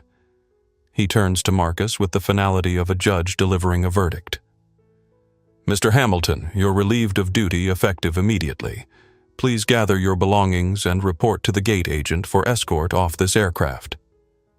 Marcus Hamilton stares at Captain Rivera with the expression of someone whose reality has just shattered completely. In 18 years of airline service, he's never been relieved of duty mid-flight, never faced immediate termination for passenger interaction decisions. "Captain, you can't be serious," Marcus says, his voice rising with desperation. "I was following security protocols. I was protecting the cabin environment that our premium passengers expect." Rivera's expression doesn't soften. As a captain, he's terminated crew members before, but usually for safety violations or policy breaches that affect flight operations. This situation is different. It involves civil rights, corporate relationships, and potential legal liability that extends far beyond operational concerns. "Mr. Hamilton, you questioned a Priority 1 passenger's right to occupy her paid seat based on her appearance." Rivera states clearly, ensuring everyone in the cabin hears the official characterization of Marcus's actions. "You failed to check the passenger manifest that would have immediately confirmed her status. You called security to remove a legitimate passenger because you made assumptions about who deserves premium service. Each accusation lands like a physical blow. Marcus realizes that his career isn't just ending, it's being dismantled publicly in front of passengers who will remember and share this story. But Captain Marcus protests she didn't look like she belonged in first class. "I've been doing this job for 18 years. I know when something doesn't seem right." The phrase "didn't look like she belonged" echoes through the cabin like a confession. Marcus has just articulated the bias that everyone suspected but hoped wasn't true. He judged Maya based on appearance rather than documentation. Patricia Whitman recognizes that her association with Marcus's position has become toxic. As someone who frequently flies premium cabins, she can't afford to be banned from airlines for discriminatory behavior. Captain Patricia says her voice taking on a conciliatory tone completely different from her earlier aggressive stance. "Perhaps there's been a misunderstanding. I was simply concerned about seating assignments, not about any individual passenger's qualifications." Rivera turns toward Patricia with the kind of look that suggests he's not interested in diplomatic backtracking. "Mrs. Whitman, I heard your earlier comments about people like that and certain standards. Those remarks constitute discriminatory language that Pinnacle Airlines doesn't tolerate from passengers, any more than we tolerate it from crew members." Patricia's face flushes red as she realizes her words have been documented and witnessed by multiple passengers, security officers, and the captain himself. Elena continues streaming the confrontation, her audience now approaching 6,000 viewers as major social media accounts begin resharing the story. Comments flood in from civil rights advocates, airline employees, and travelers sharing similar experiences. Sophia Martinez stands up from her seat, recognizing that this moment requires witness testimony from credible observers. Captain Rivera Sophia says, her medical professional voice carrying authority as a physician, "I want to state for the record that Ms. Thompson exhibited no behavior that would justify security intervention. She was calm, cooperative, and professional throughout this entire encounter." James Parker adds his voice to Sophia's testimony. "I observed the entire interaction from seat 2A. The passenger in question complied with all reasonable requests and provided proper documentation when asked." The confrontation appeared to be based on appearance-based assumptions rather than legitimate security concerns. Rivera nods, appreciating the passenger testimony that supports his assessment of the situation. Mr. Hamilton Rivera says, returning his attention to Marcus, you have 5 minutes to collect your personal belongings and exit this aircraft. Security will escort you to the gate where you'll be met by Pinnacle management for immediate suspension pending investigation. Marcus looks around the cabin, desperately hoping for support from passengers who might validate his position. But the first-class section has turned against him completely. Even Charles Brennan, who initially supported the verification process, now recognizes the discriminatory nature of Marcus's actions. "This is insane," Marcus says, his voice cracking with emotion. "I was protecting the integrity of premium service. I was maintaining standards that our high-value passengers expect." Maya Thompson speaks for the first time since Captain Rivera's arrival, her voice cutting through Marcus's protests with quiet authority. "Mr. Hamilton," Maya says, rising from her seat to face him directly, "you weren't protecting standards. You were enforcing bias. There's a difference between policy and prejudice, and what happened here was definitely the latter." She pauses, letting her words settle before delivering her final assessment. "In my business, we call this a teachable moment. The lesson is simple. Never judge someone's worth by their appearance, because you never know who you're actually dealing with." Marcus stares at Maya with the expression of someone finally understanding the magnitude of his mistake. He's not just lost his job. He's become the face of airline discrimination, the example of what happens when bias masquerades as professionalism. Officer Rodriguez steps forward to facilitate Marcus's departure. "Sir, please gather your belongings. We need to clear this aircraft so it can proceed to departure." As Marcus collects his personal items from the galley passengers throughout the first-class cabin watch in complete silence. The atmosphere has shifted from luxury travel to civil rights education, with everyone understanding they've witnessed something that will be remembered and discussed long after landing. Lisa Santos, the junior flight attendant, emerges from the galley to address Captain Rivera. "Captain, I can serve as lead cabin crew for the remainder of the flight," Lisa offers. "I'm fully qualified and familiar with our premium service protocols." Rivera nods approvingly.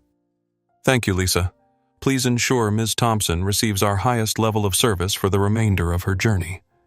Patricia Whitman remains seated but conspicuously quiet, recognizing that any further comments could result in her own removal from the aircraft.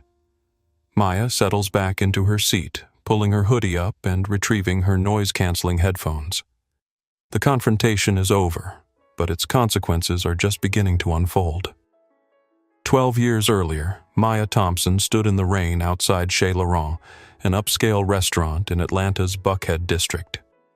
She was 24 years old, exhausted from a grueling job interview process with a venture capital firm, and desperately hungry after 8 hours of presentations and meetings that determined her company's financial future. Maya wore the best outfit she could afford, a black blazer purchased from a discount store, dress pants that were slightly too long, and shoes that pinched her feet but looked professional from a distance.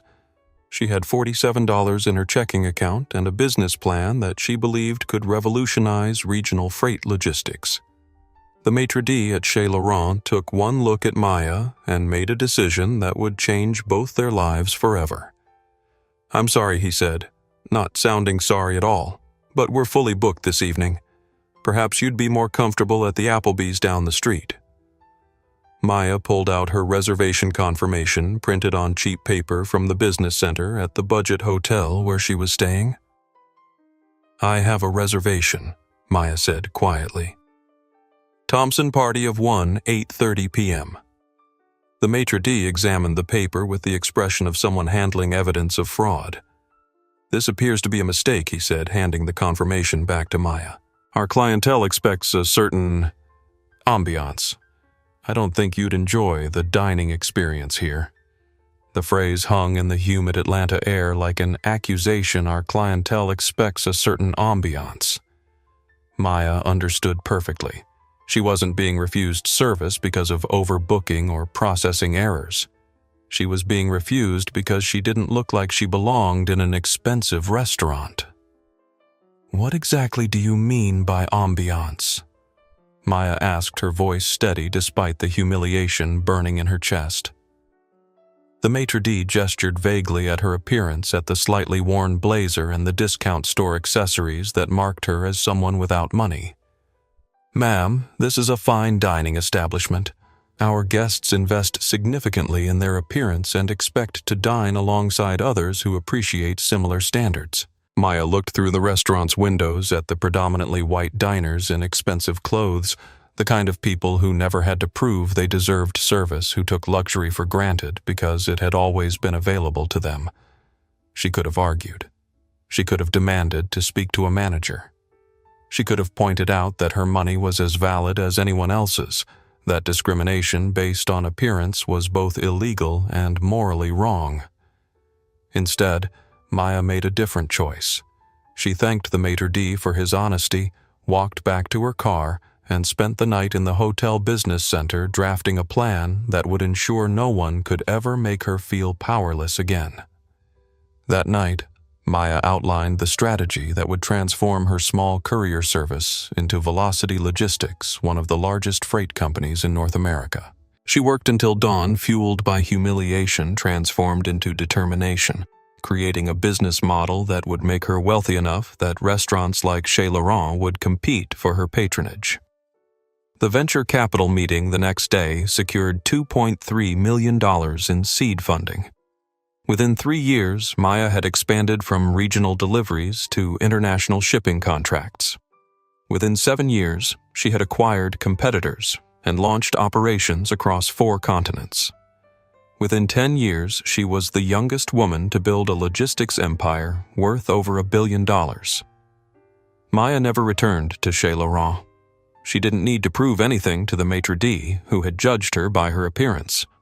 But she never forgot the lesson in a world that equates appearance with worth. The only protection against discrimination is power, the kind of power that forces people to see beyond their biases. Today, sitting in seat 1A on Flight 847, Maya represents everything that maitre d' assumed she could never become. She owns restaurants more expensive than Chez Laurent. She flies first-class weekly stays in presidential suites and signs contracts worth more than most companies' annual revenue. But Maya still remembers being 24 years old and hungry, standing in the rain because someone decided she didn't deserve service. That memory drives her response to Marcus Hamilton's discrimination not with anger or revenge, but with the quiet power that comes from turning humiliation into success. Marcus Hamilton's discriminatory behavior didn't emerge suddenly on Flight 847.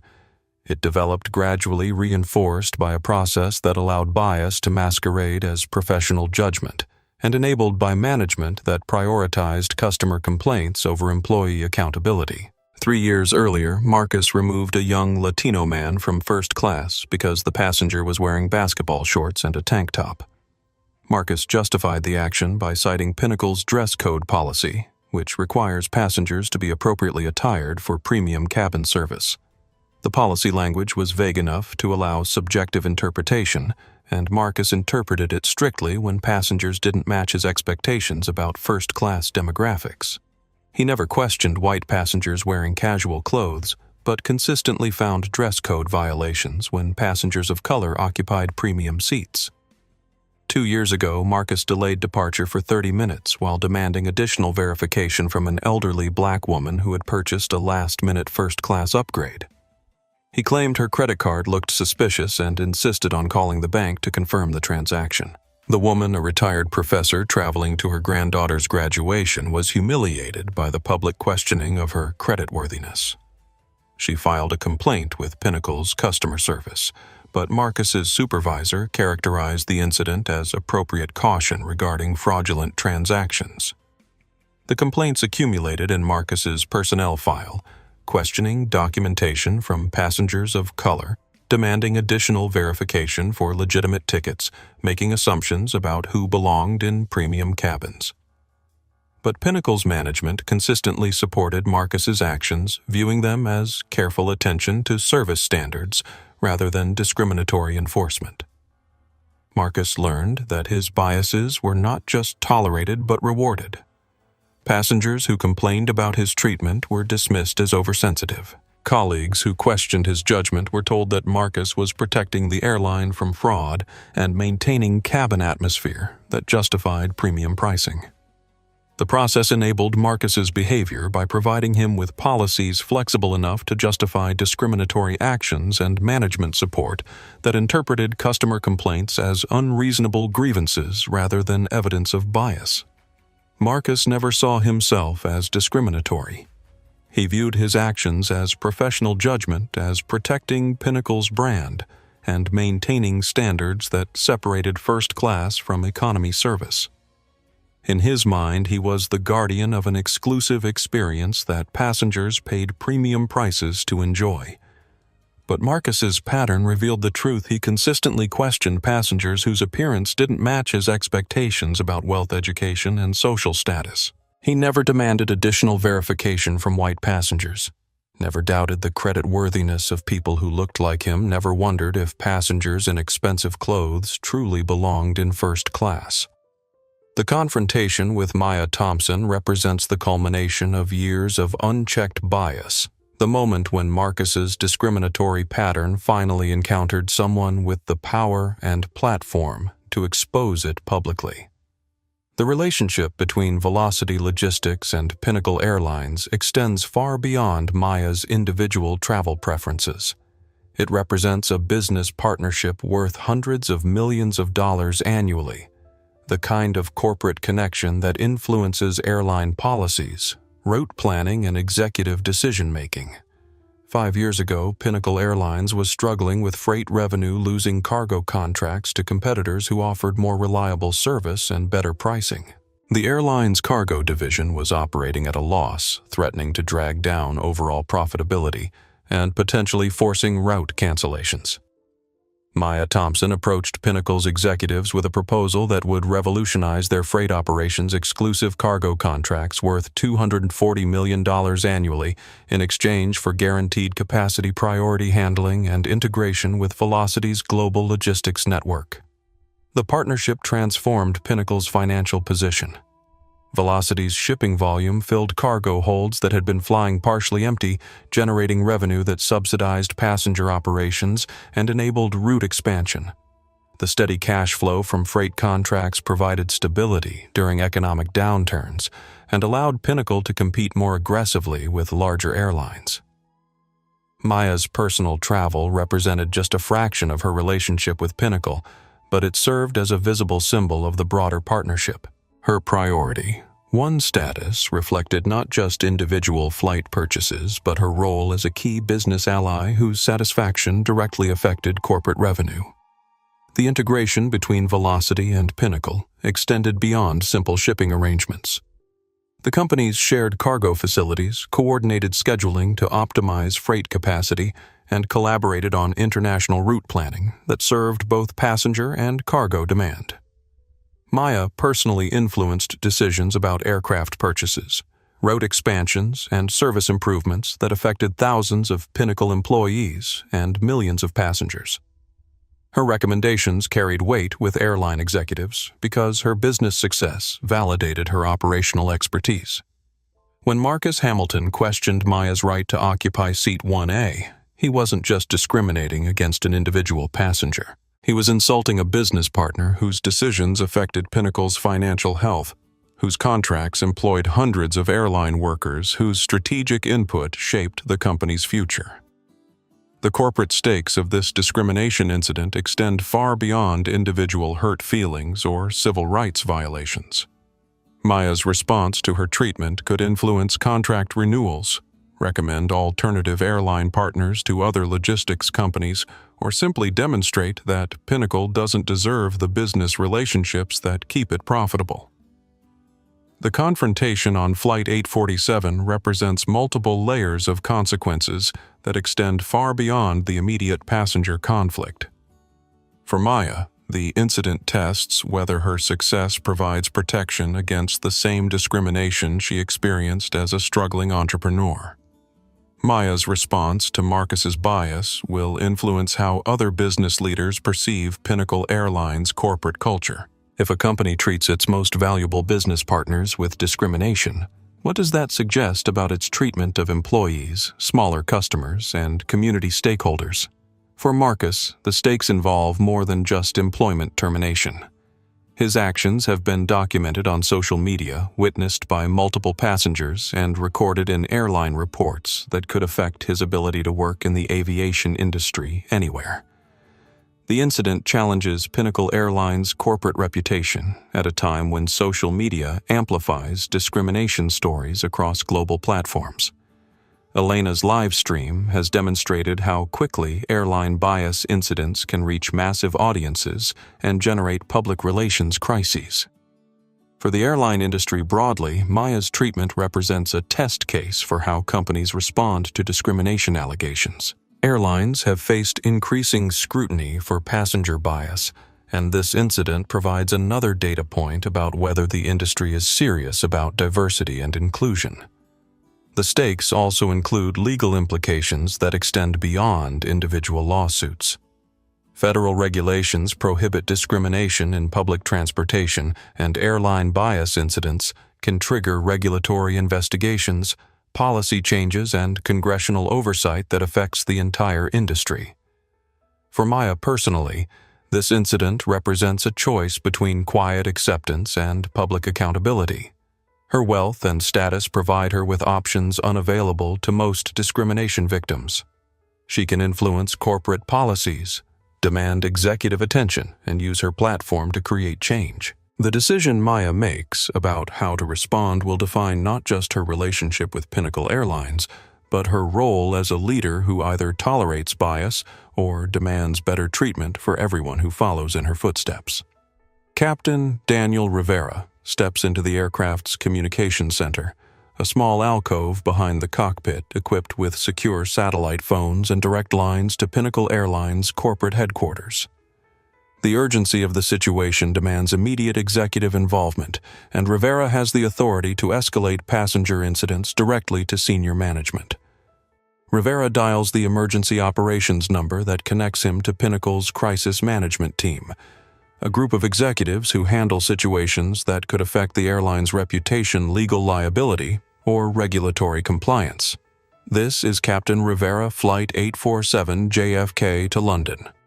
Rivera says when the line connects, "I have an immediate passenger incident requiring executive review." The voice on the other end belongs to Margaret Foster Pinnacle's Vice President of Operations, a woman who has managed airline crises for 15 years and knows that captain-initiated emergency calls usually involve serious problems. Captain Rivera: "This is Margaret Foster. What's the nature of your passenger incident, ma'am? I have a Priority 1 passenger who was subjected to discriminatory treatment by cabin crew. Rivera explains his military precision evident in every word. The passenger is Maya Thompson, CEO of Velocity Logistics, our cargo partner. She was questioned, threatened with removal, and had security called because a flight attendant assumed she didn't belong in first class." The silence on the line stretches for several seconds as Foster processes the implications. Velocity Logistics represents one of Pinnacle's most important business relationships, and Maya Thompson personally signs contracts worth hundreds of millions of dollars annually. "Captain, please tell me this is a misunderstanding," Foster says, but her tone suggests she already knows the truth. "Ma'am, I wish it were," Rivera continues. "I've reviewed the passenger manifest, observed the confrontation, and interviewed witnesses. This is a clear case of appearance-based discrimination against one of our most valuable customers." Foster immediately patches in Jonathan Torres, Pinnacle's CEO, who answers from his corporate jet somewhere over the Atlantic. Torres has built his career on strategic partnerships and corporate relationships, and the thought of losing Velocity's business due to employee discrimination makes his stomach turn. "Daniel, this is Jonathan Torres." The CEO's voice crackles through the satellite connection. "Margaret briefed me on the situation. How serious is this?" Rivera looks through the cockpit door toward the first-class cabin where Maya sits quietly reviewing documents on her laptop while Marcus collects his belongings under security escort. Sir, it's serious enough that I've relieved the senior flight attendant of duty and had him removed from the aircraft, Rivera reports. Multiple passengers witnessed discriminatory language and behavior. The incident was live-streamed on social media to thousands of viewers. Torres closes his eyes, recognizing the perfect storm of corporate crisis discrimination against a major business partner documented on social media with potential legal and regulatory implications. Daniel, I need you to put me through to Ms. Thompson directly, Torres says. I'll handle this personally. Rivera returns to the first-class cabin and approaches Maya's seat with the kind of deference typically reserved for heads of state. Ms. Thompson. I have Jonathan Torres, Pinnacle's CEO, on the line, Rivera announces. He'd like to speak with you directly about this incident. Maya looks up from her laptop, her expression unreadable. She's dealt with corporate executives before, knows the difference between genuine accountability and damage control motivated by financial concerns. Captain Rivera, could you put the call on speaker? Maya requests. I believe the passengers who witnessed this incident should hear the company's response. Rivera activates the phone's speaker function, and Torres's voice fills the first-class cabin with surprising clarity. Ms. Thompson, this is Jonathan Torres, CEO of Pinnacle Airlines. Torres begins, his voice carrying the gravity of someone who understands the stakes. I'm calling to personally apologize for the completely unacceptable treatment you received from our crew member. What happened to you represents a failure of our training, our oversight, and our values. Maya leans back in her seat, appreciating the directness, but waiting to hear substance beyond apologies. Mr. Torres, I appreciate your call, Maya responds. But I'm more interested in your company's plan to prevent this from happening to other passengers who don't have corporate partnerships to protect them. The question cuts directly to the heart of the issue. Maya isn't just seeking personal compensation or individual accountability, she's demanding structural changes that address bias in airline operations.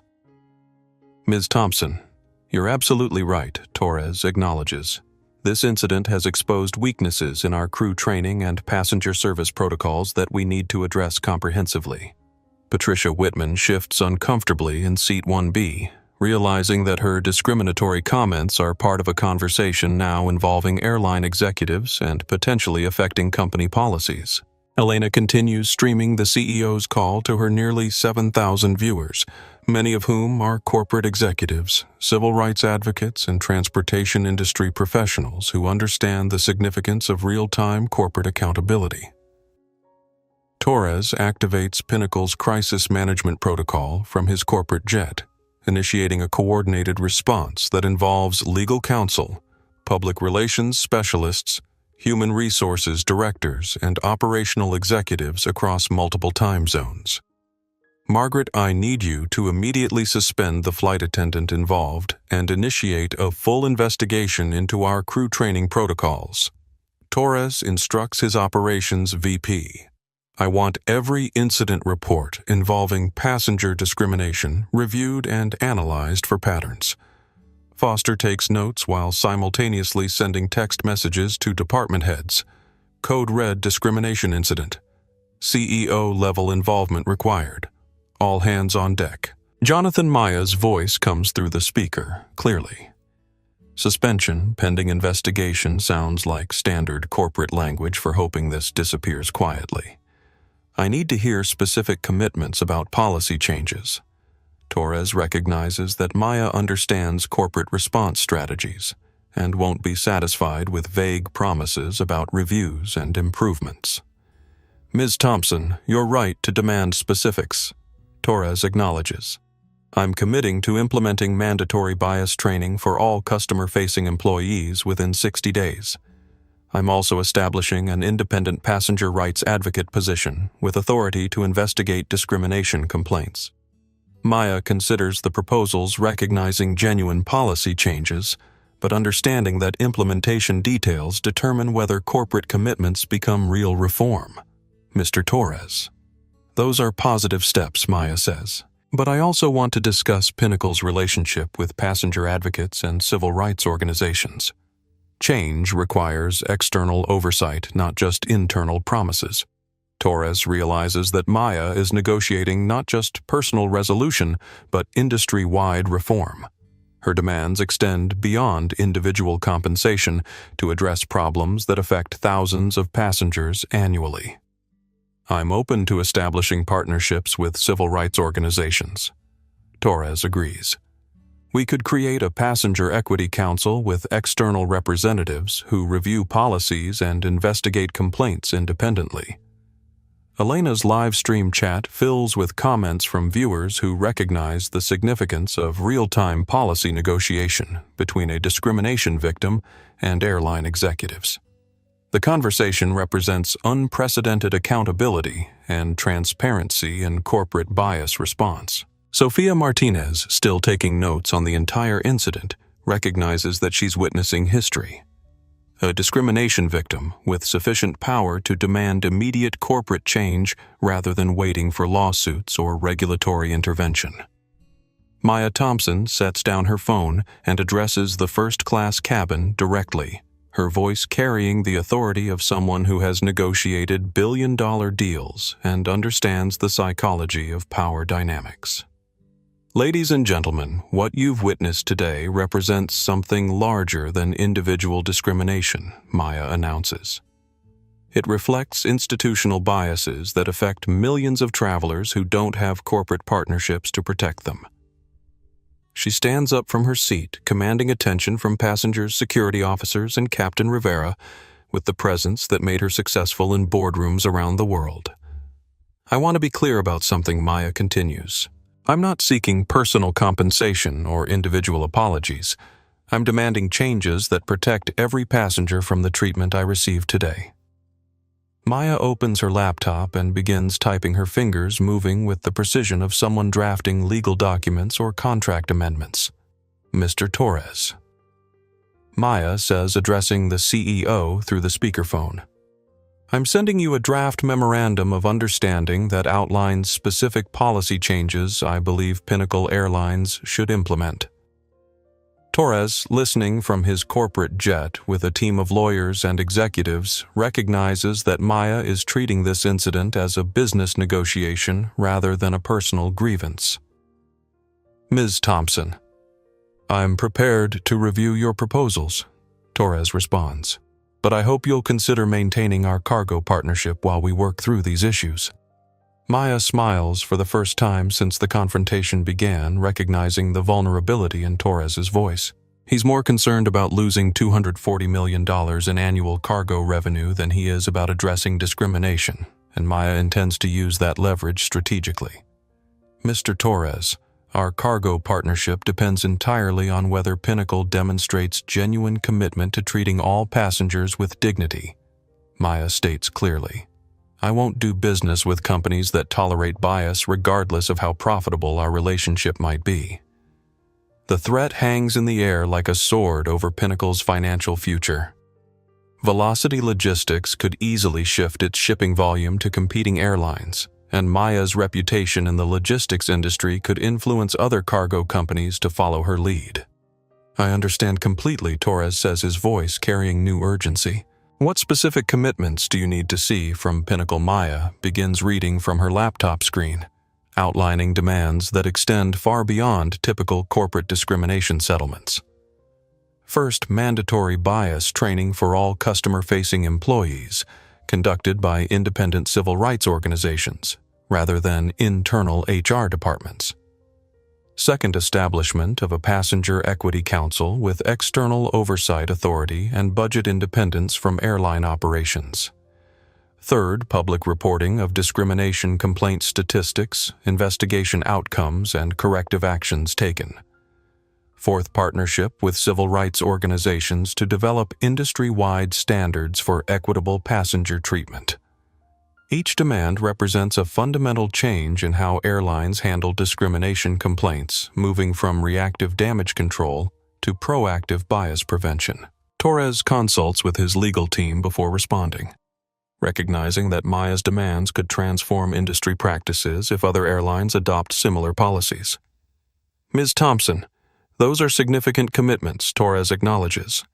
I'll need board approval for some of them, but I'm prepared to support your proposals.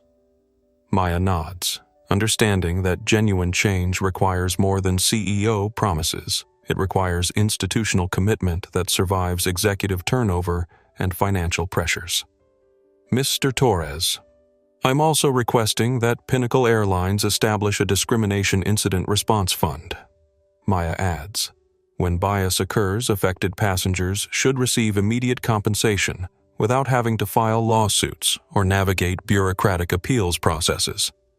The proposal represents a revolutionary approach to discrimination response, accepting financial responsibility for bias incidents, rather than fighting every complaint through legal channels. I'll discuss the response fund proposal with our board.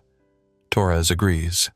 Is there anything else you need to see from Pinnacle? Maya looks around the first-class cabin, seeing passengers who have witnessed her transformation from discrimination victim to corporate reformer. Mr. Torres, I want Marcus Hamilton to receive bias training and counseling rather than simple termination. Maya says, surprising everyone in the cabin. Change requires education, not just punishment. The request demonstrates Maya's understanding that lasting reform requires converting bias perpetrators rather than simply removing them from the airline industry. While Maya negotiates with Pinnacle's CEO, the consequences of the discrimination incident begin cascading through corporate hierarchies and social media networks with unprecedented speed. Margaret Foster, still connected to the conference call, coordinates immediate damage control from Pinnacle's New York headquarters. She sends emergency alerts to department heads across the company. Priority 1 discrimination incident. Media response required. Legal review initiated. Pinnacle's public relations team monitors Elena's Instagram live stream and recognizes that the story has already spread beyond social media to mainstream news outlets. CNN, NBC, and the Associated Press have picked up reports about airline discrimination caught on live stream, and the story is trending on Twitter with hashtags like Pinnacle, Airlines Bias, and Maya Thompson Strong. The airline's stock price begins fluctuating as trading algorithms detect negative sentiment and discrimination-related keywords in news feeds and social media posts. Investors who follow airline industry trends recognize that discrimination scandals can affect customer loyalty, regulatory scrutiny, and corporate partnerships. Marcus Hamilton, escorted off the aircraft by security officers, finds himself suddenly unemployed with a discrimination incident in his personnel file that will make future employment in the aviation industry extremely difficult. His 18-year career has ended not due to safety violations or criminal behavior, but because he couldn't see beyond his assumptions about who deserves luxury. Patricia Whitman realizes that her discriminatory comments have been documented and broadcast to thousands of people, potentially affecting her ability to travel on Pinnacle Airlines or maintain her social standing in circles where airline executives have influence. Legal analysts watching Elena's live stream recognize that Maya's real-time negotiation with Pinnacle's CEO creates precedent for handling discrimination complaints through immediate corporate accountability rather than lengthy legal proceedings. Civil rights organizations begin reaching out to Maya's company, offering support for her reform demands and requesting partnership in developing industry-wide anti-bias standards. Other airlines monitor the incident closely, recognizing that Maya's demands could become industry benchmarks if Pinnacle agrees to implement them. Delta United and American Airlines executives begin reviewing their own discrimination response procedures and bias training protocols. Captain Rivera, watching Maya negotiate corporate policy changes in real time, recognizes that he's witnessing something unprecedented in commercial aviation: a discrimination victim with sufficient power to demand immediate institutional reform. Ms. Thompson Rivera says during a pause in the CEO conversation, "I want you to know that what you're doing here will affect pilots, flight attendants, and passengers throughout the industry. This is leadership." Maya acknowledges Rivera's comment with a nod of respect for someone who intervened when intervention required personal courage and professional risk. "Captain Rivera, you demonstrated exactly the kind of moral leadership that prevents discrimination. Incidents from escalating." Maya responds, I hope Pinnacle recognizes the value of employees who prioritize passenger dignity over corporate convenience. Torres, listening through the speakerphone, realizes that Rivera's intervention probably saved Pinnacle from much worse consequences than those they're currently facing. Captain Rivera, you showed exceptional judgment and integrity, Torres acknowledges. I'll be recommending you for immediate promotion to chief pilot position. The promotion announcement draws applause from first-class passengers who witnessed Rivera's courage in challenging Marcus's discriminatory behavior and supporting Maya's dignity. Elena's live-stream audience, now approaching 8,000 viewers, celebrates Rivera's promotion as evidence that moral courage gets rewarded when corporate executives face public accountability for employee behavior. Maya recognizes that her negotiation with Pinnacle's CEO has created momentum for changes that extend far beyond individual incident resolution. She's used her corporate leverage to demand reforms that could protect thousands of future passengers from experiencing the discrimination she faced today. Mr. Torres, I'm prepared to sign a memorandum of understanding based on our discussion, Maya announces.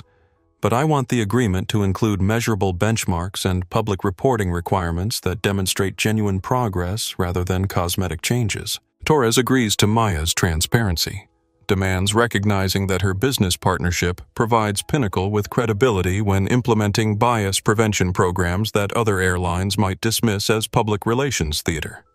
As Maya finalizes the agreement that transforms her discrimination experience into industry reform, passengers throughout the first-class cabin understand they've witnessed something historically significant: the real-time conversion of bias into accountability, of personal injury into structural change, of individual power into collective protection. The authority Maya wields isn't just corporate or financial. It's moral authority earned through dignity, maintained under pressure, and strategic authority derived from using personal leverage to create broader justice. The conference call between Maya Thompson and Pinnacle Airlines CEO Jonathan Torres concludes with an agreement that reverberates through corporate offices, social media networks, and airline industry boardrooms within minutes of implementation. Margaret Foster, coordinating from Pinnacle's headquarters, immediately activates the company's emergency response protocol. She sends a company-wide email marked Priority 1, Mandatory Action Required, to all department heads, regional managers, and customer service directors. Effective immediately, all passenger discrimination complaints receive executive-level review. Any employee questioning passenger documentation based on appearance faces immediate suspension pending investigation. The new policy represents the fastest corporate response to discrimination in airline industry history, driven by Maya's leverage as a business partner and the public nature of Elena's live documentation. Marcus Hamilton sits in an airport security office, officially unemployed for the first time in his adult life. His Pinnacle Airlines badge has been confiscated, his access credentials revoked, and his personnel file permanently marked with discrimination violations that will prevent employment at any major airline. Security Officer Rodriguez completes an incident report that characterizes Marcus's behavior as appearance-based passenger profiling without legitimate security justification. The official documentation creates a paper trail that civil rights attorneys could use in future discrimination cases involving airline bias. Patricia Whitman discovers that her discriminatory comments have consequences beyond public embarrassment. A Pinnacle Airlines customer service representative calls her while she's still seated in 1B, informing her that she's been placed on a review list for passengers whose behavior conflicts with company diversity policies. Mrs. Whitman, your statements about passenger appropriateness and standards have been documented and reported. The customer service agent explains. Future travel with Pinnacle Airlines will require advance approval from our passenger equity team. Patricia realizes that her wealth and frequent flyer status don't protect her from consequences when her bias is documented publicly and contradicts corporate policies. Elena Morales ends her Instagram live stream after 3 hours of documentation with a final audience of over 12,000 viewers and more than 50,000 total views. Her recording becomes evidence in Pinnacle's internal investigation and a case study for civil rights organizations training corporate executives about discrimination response. The stream's impact extends beyond immediate viewership as news outlets, legal analysts, and airline industry experts share clips and commentary across mainstream media platforms. Captain Rivera receives notification of his promotion to chief pilot while still in the cockpit, along with a new assignment leading Pinnacle's pilot diversity and inclusion training program. Captain Rivera, your intervention demonstrated the kind of moral leadership we need throughout our operation, Torres explains in a follow-up call. I want you to develop training protocols that teach all crew members to recognize and prevent passenger discrimination. Rivera's promotion sends a message throughout Pinnacle that employees who challenge bias get rewarded while those who perpetrate it face immediate consequences. Maya Thompson closes her laptop and addresses the first-class cabin with the satisfaction of someone who has successfully negotiated terms that extend far beyond personal compensation. Ladies and gentlemen, what we've accomplished here today represents more than incident resolution, Maya announces. We've created accountability structures that will protect future passengers from experiencing what I endured.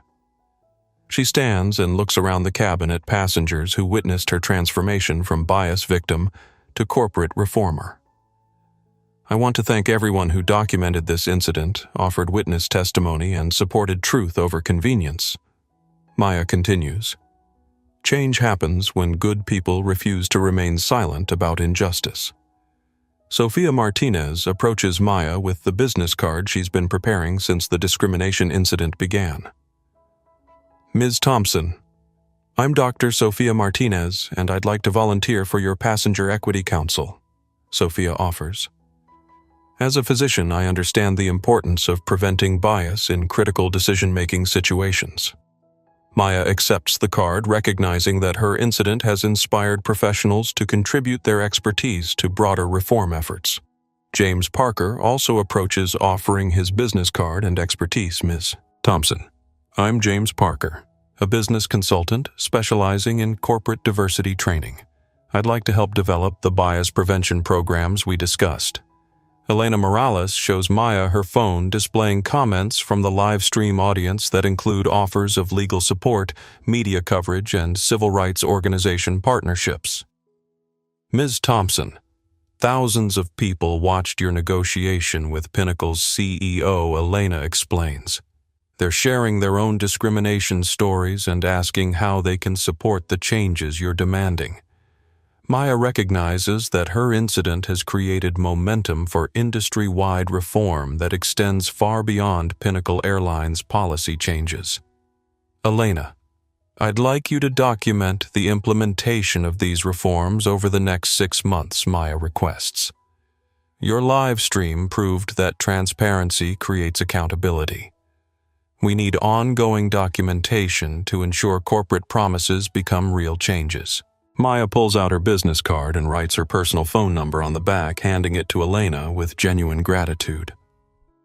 You gave me a voice when I needed witnesses, Maya explains.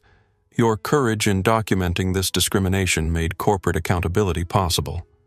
Charles Brennan, who initially supported Marcus's verification process, before recognizing the discriminatory nature of his actions, approaches Maya with obvious discomfort but sincere remorse. Ms. Thompson, I owe you an apology, Charles says. I initially supported the flight attendant's behavior because I didn't recognize the bias underlying his actions. Your dignity throughout this confrontation taught me to examine my own assumptions about who deserves respect. Maya accepts Charles's apology, understanding that lasting change requires converting bias enablers rather than simply confronting bias perpetrators. Mr. Brennan's recognition of bias is the first step toward preventing it. Maya responds, I hope you'll use this experience to challenge discrimination when you witness it in the future. Captain Daniel Rivera takes advantage of the departure delay to address the entire first-class cabin, using his authority as pilot to reinforce the lessons learned from Maya's discrimination incident. Ladies and gentlemen, What happened in this cabin today represents both airline failure and passenger courage, Rivera announces. As your captain, I want you to know that Pinnacle Airlines will not tolerate discrimination against any passenger, regardless of their appearance, background, or perceived status. Rivera's statement receives applause from passengers who witnessed Maya's dignified response to obvious bias and appreciate leadership that prioritizes moral courage over corporate convenience. Going forward, any Pinnacle crew member who questions passenger documentation based on appearance will face immediate removal from duty. Rivera continues, "Our job is to serve passengers safely and respectfully, not to judge whether they deserve the seats they've purchased." Maya approaches Rivera privately, recognizing that his intervention transformed what could have been a discriminatory removal into an opportunity for corporate accountability. "Captain Rivera, your decision to challenge Marcus's behavior probably saved Pinnacle from much worse consequences," Maya acknowledges. "You demonstrated exactly the kind of moral leadership that prevents discrimination from escalating into legal crises." Rivera accepts Maya's gratitude but redirects credit toward her strategic response to the discrimination incident. "Ms. Thompson, you turned personal bias into corporate reform," Rivera responds. "Most discrimination victims don't have the leverage to demand immediate policy changes.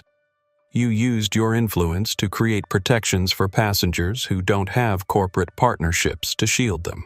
The mutual respect between Maya and Rivera reflects a partnership between passenger advocacy and crew leadership that could model improved airline culture throughout the industry. Rivera returns to the cockpit to prepare for departure, but first makes an announcement that passengers will remember long after landing. "This is your captain speaking. Tonight's flight represents new beginning for Pinnacle Airlines. We're not just flying to London, we're flying toward a future where every passenger receives the respect and dignity they deserve." Elena Morales has become an accidental civil rights documentarian, her Instagram live stream transforming from travel content into evidence of airline discrimination and corporate accountability. Major news outlets contact Elena for interviews about her role documenting the incident. CNN, NBC News, the Associated Press, and the Washington Post want to discuss the power of social media in creating real-time accountability for corporate bias. "I was just trying to document something that felt wrong," Elena explains to a CNN reporter via phone. But Maya Thompson's response showed me that witness documentation can create immediate change when bias victims have leverage and support. Elena's stream demonstrates how social media can transform individual discrimination incidents into collective action, with viewers sharing similar experiences and demanding industry-wide reform. Sofia Martinez uses her medical professional credentials to write detailed analysis of the discrimination incident for healthcare diversity publications, highlighting parallels between airline bias and healthcare disparities that affect patient treatment. Discrimination in service industries reflects broader biases that appear in healthcare education and professional environments, Sophia writes. Maya Thompson's response created a model for converting individual bias incidents into institutional change. James Parker develops a business case study based on the incident, analyzing how corporate leverage and strategic negotiation can achieve faster discrimination resolution than traditional legal remedies. Thompson versus Pinnacle Airlines demonstrates that business relationships can create accountability mechanisms more effective than lawsuits or regulatory complaints. Parker writes in Harvard Business Review, "Corporate executives respond to revenue threats faster than they respond to civil rights advocacy." Charles Brennan reflects on his initial support for Marcus's verification process, recognizing how easily well-intentioned people can enable discrimination through passive acceptance of biased authority. "I assumed the flight attendant was following legitimate policies," Charles later writes in a LinkedIn post that goes viral. Maya Thompson's experience taught me to question whether procedures are truly neutral or whether they enable bias disguised as professionalism. 6 months after the Flight 847 incident, Pinnacle Airlines publishes its first passenger equity report, documenting discrimination, complaint, statistics, investigation outcomes, and policy improvements implemented since Maya's negotiation with CEO Jonathan Torres. The report reveals that bias training reduced passenger discrimination complaints by 73% across Pinnacle's domestic and international routes. The Independent Passenger Equity Council investigated 47 bias allegations, resulting in policy changes, additional training, or employee termination in cases where discrimination was confirmed. Maya Thompson serves as chair of the Passenger Equity Council, using her business expertise to develop accountability structures that survive corporate leadership changes and financial pressures. Other major airlines adopt similar equity reporting and bias prevention programs after recognizing that passenger discrimination creates legal liability, public relations problems, and potential loss of business partnerships. Delta Airlines establishes a bias incident response fund that provides immediate compensation to discrimination victims, without requiring lawsuits or lengthy appeals processes. United Airlines partners with the NAACP and Anti-Defamation League to develop industry-wide bias training standards. American Airlines creates a passenger advocate position with authority to investigate discrimination complaints independently from airline management, ensuring that bias investigations aren't compromised by corporate interests.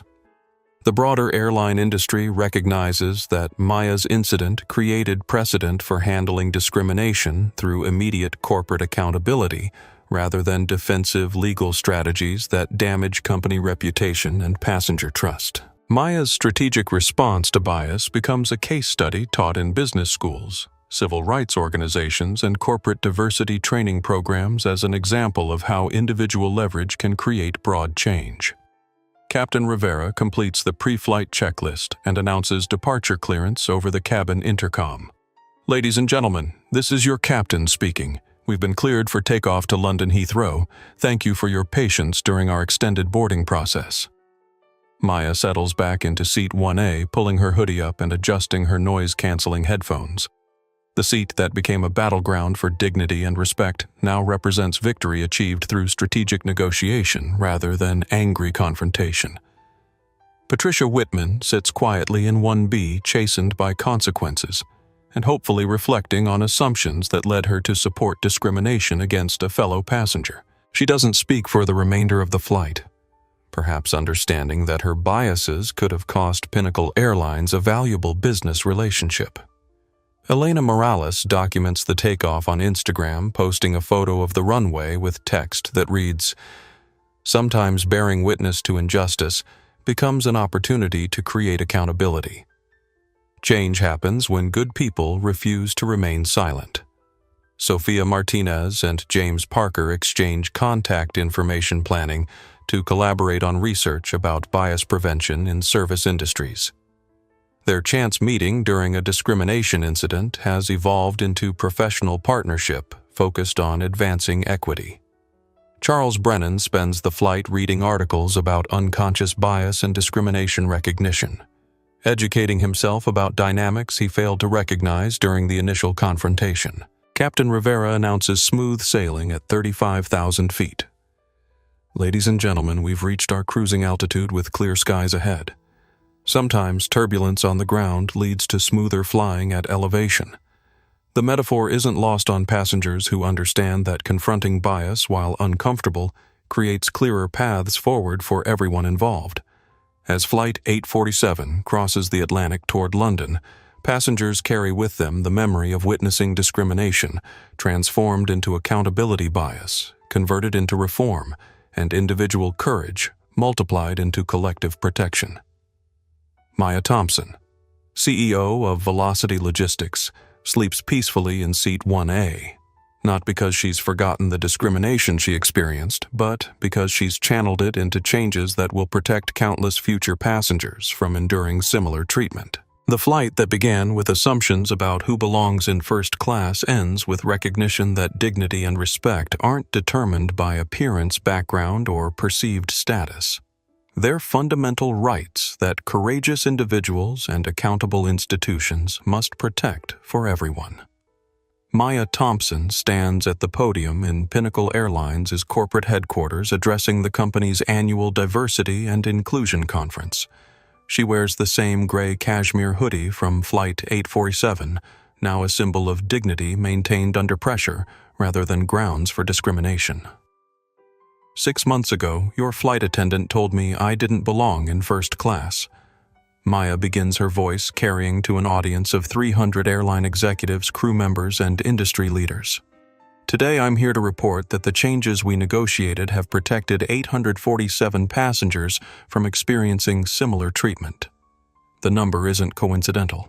Maya and Pinnacle's data analytics team tracked every bias complaint investigation outcome and policy improvement since the Flight 847 incident, using metrics to measure progress beyond corporate promises. The audience includes Marcus Hamilton, who completed court-mandated bias training and anger management counseling before being hired as a customer service representative for a regional airline. His new employer required him to write a public letter acknowledging the discrimination he perpetrated and committing to treating all passengers with dignity. I learned that my assumptions about who deserves respect were based on bias rather than policy, Marcus wrote in a letter published on Pinnacle's website. Maya Thompson's grace under pressure taught me that professionalism means serving passengers equally regardless of their appearance or perceived status. Captain Daniel Rivera, now chief pilot and director of crew equity training, introduces new bias prevention protocols that have been adopted by airlines across North America and Europe. Rivera's military precision and moral authority have made him the industry's leading voice for discrimination prevention. What happened on Flight 847 created a teachable moment that transformed our entire approach to passenger service, Rivera explains to the conference audience. We learned that preventing bias requires more than policies. It requires cultural change that starts with leadership accountability. Patricia Whitman doesn't attend the conference. She relocated to Phoenix after New York social circles ostracized her for documented discriminatory behavior. Her comments during the Flight 847 incident became a case study in how privileged passengers can enable crew bias through social pressure and coded language. Elena Morales has become a sought-after speaker about social media accountability and citizen journalism. Her documentation of Maya's discrimination incident demonstrated how digital platforms can create immediate consequences for corporate bias when traditional complaint channels fail. Live streaming discrimination creates transparency that forces accountability, Elena tells corporate diversity audiences. Companies respond differently when bias happens in public rather than behind closed doors. Marcus Hamilton works the customer service desk at Mountain View Regional Airport, a small facility serving rural Colorado communities. His salary is 1/3 of what he earned at Pinnacle, and his discrimination incident prevents advancement to supervisory positions throughout the airline industry. But Marcus has gained something he lacked during 18 years of premium cabin service perspective about the impact of bias on human dignity. His mandatory counseling included sessions with discrimination victims who helped him understand how assumptions about belonging affect people's sense of worth. I thought I was protecting standards, Marcus reflects during a filmed interview for Pinnacle's training program. But I was really protecting my own biases. Maya Thompson deserved better treatment, and every passenger deserves to be seen as an individual rather than a stereotype. Marcus's story becomes part of bias prevention training across the airline industry, demonstrating both the consequences of discrimination and the possibility of education leading to genuine attitude change. Patricia Whitman's fall from social prominence illustrates how documented bias affects wealthy individuals who assume their status protects them from accountability. Her discriminatory comments during Flight 847 were screenshots shared across social media platforms and ultimately cost her memberships in exclusive clubs and charitable organizations. The social ostracism Patricia experienced reflects changing attitudes about acceptable behavior in public spaces. Wealthy passengers can no longer express bias with impunity when their comments are documented and shared by witnesses with global platforms. Patricia's experience becomes a cautionary tale taught in corporate training programs. Privilege doesn't shield anyone from consequences when discrimination is documented and shared publicly. Maya Thompson's response to airline discrimination has influenced policy changes that extend far beyond Pinnacle Airlines. The Passenger Equity Council model has been adopted by transportation companies, hospitality businesses, and service industries that recognize bias prevention as both moral imperative and business necessity. The changes Maya negotiated have protected thousands of passengers from experiencing appearance-based discrimination. Bias incident reporting has increased 300% across participating airlines, not because discrimination has worsened, but because passengers now trust that complaints will be investigated fairly and resolved promptly. Maya's story resonates with business leaders who recognize that corporate leverage can create faster change than traditional civil rights advocacy. Her strategic use of business relationships to demand accountability has inspired other executives to condition partnerships on diversity performance and bias prevention. The broader impact extends beyond airline industry reform. Maya's response demonstrates that individuals with institutional power have responsibility to use their influence for collective protection rather than personal benefit alone. Elena's documentation of the incident continues to generate discussion about witness responsibility and social media accountability. Her decision to record discrimination and share it publicly created consequences that traditional complaint channels couldn't achieve. The story of Flight 847 has become required reading in business schools, law programs, and diversity training curricula because it demonstrates how bias incidents can become catalysts for positive change. When victims have leverage, allies provide support, and witnesses document truth. Maya Thompson still flies first class weekly, but now she travels with confidence that her presence won't be questioned based on assumptions about who deserves luxury. More importantly, she travels knowing that her experience created protections for passengers who don't have corporate partnerships to shield them from bias. The hoodie Maya wore during the discrimination incident hangs in her office not as a trophy of personal victory, but as a reminder that dignity must be defended for everyone, not just those with power to demand accountability. Captain Rivera continues to lead bias prevention training with the understanding that airline culture changes one crew member at a time, one policy at a time, one incident at a time, when handled correctly rather than defensively. The passengers who witnessed Maya's transformation from discrimination victim to corporate reformer carry the memory of seeing individual courage create collective change. They understand that progress happens when good people refuse to remain silent about injustice, when witnesses document truth, and when individuals with power use it responsibly. Flight 847's legacy isn't just about airline bias prevention. It's about the responsibility all of us have to challenge discrimination when we witness it, support dignity when it's threatened, and use whatever influence we possess to create a world where everyone receives the respect they deserve, regardless of their appearance, background, or perceived status.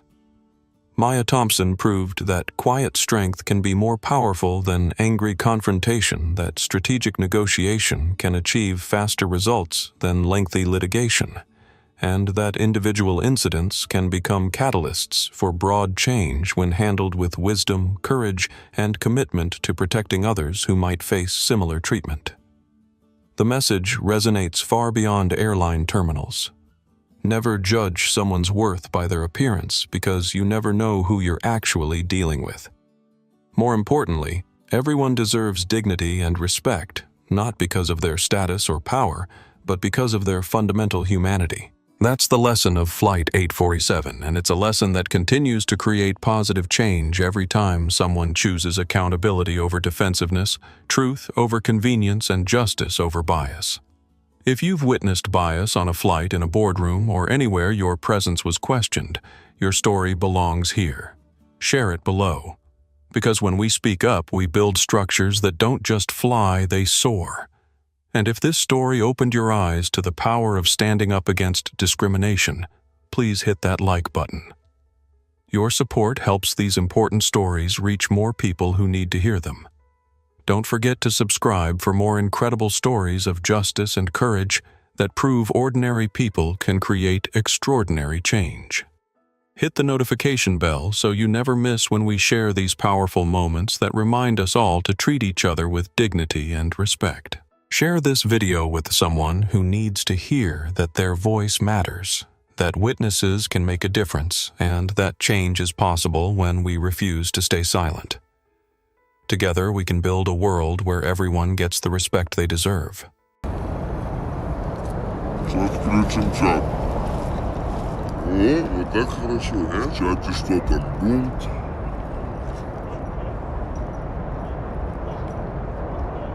Спасибо за адрес.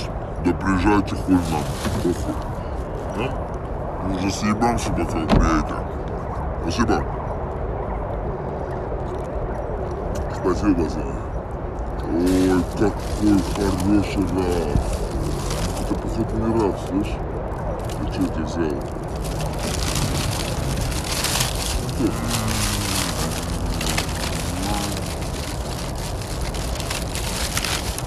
Хуй так далеко, ебень. Вот, орать надо. Ближе поставь. Да?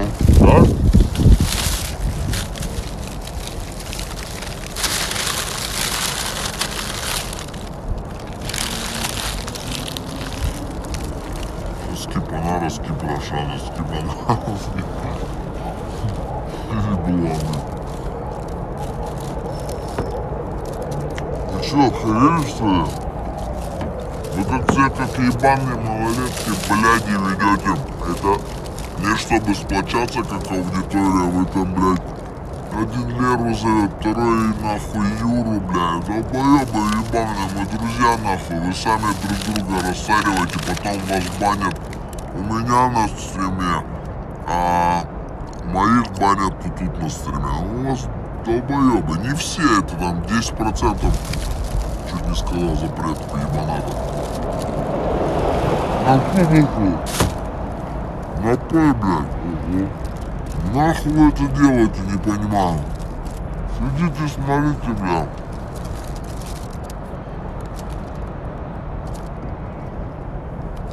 Спи-пиду.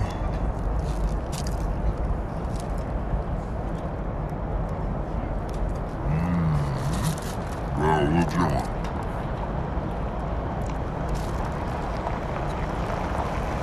Что-то вкусно завтра уже. Что ты пиздишь, бля, говорит, никто твоих не банит. Я сколько банов видел моих, тоже не сожалею. Он типа улыбку как-то поставил, понял? Я думаю, ебать.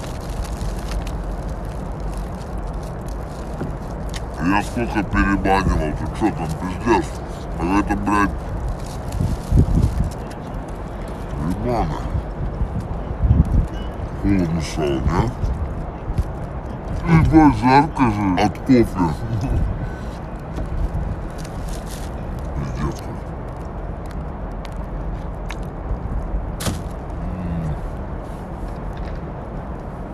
Скибенит.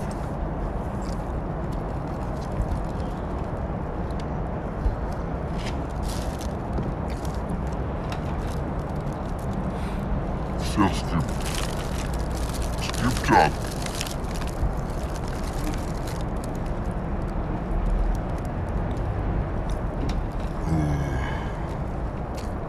Наелся.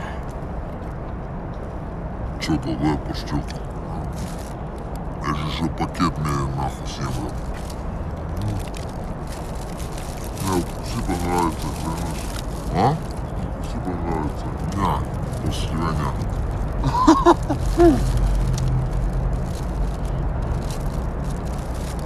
В Бразилию едем на Неймара искать. Он не живет в Бразилии. Живет. Сантос.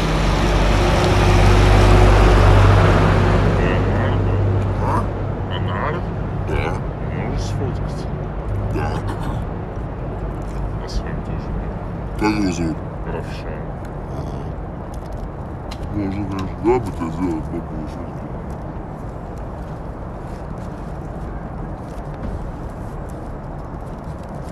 Приятно было познакомиться. Ладно. А я тут стою. Нихуя нормально, слушай. Лерки подарю.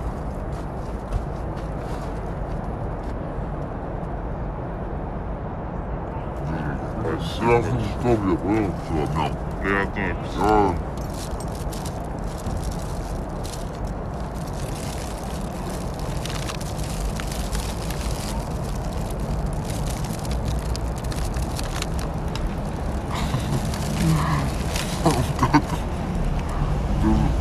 говорит, а это стрим. Он по стриму пришел, блядь.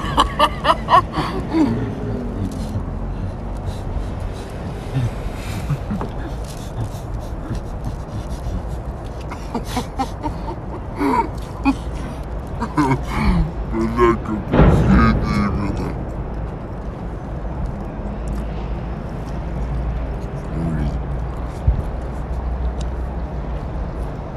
Бля, вчера что-то день был, я заебался фоткаться.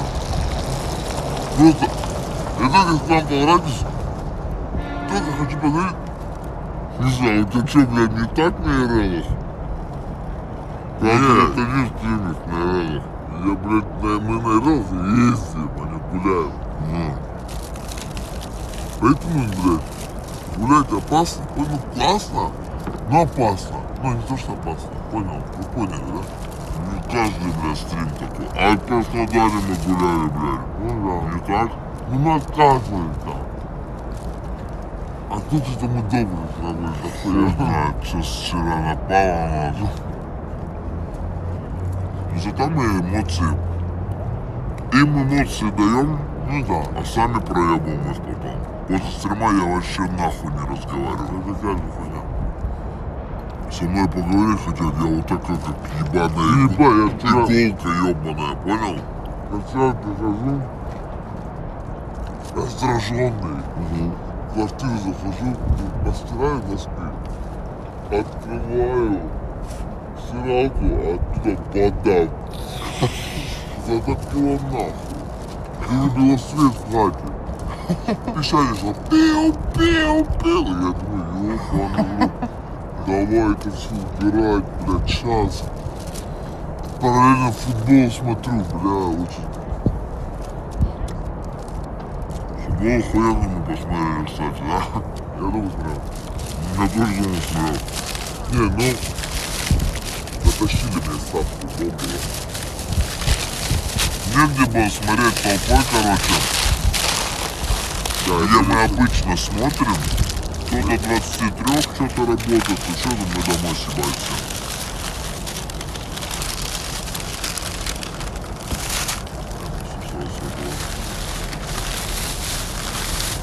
Депрессия за лябаксов, да, Эму.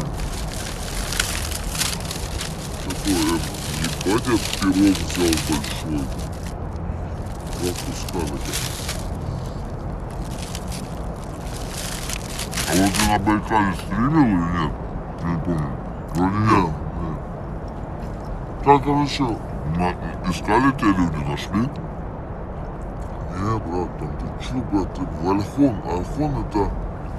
Если не было такой, не поймешь, что ебать, а ехать, блядь, далеко. Ты хуй знает, где находишься. Я ебу лучше по Альхон. Ну, если честно, вот, это именно единственное место, которое я прям советую всем посетить. Лучше Байкала зимой я ничего не видел.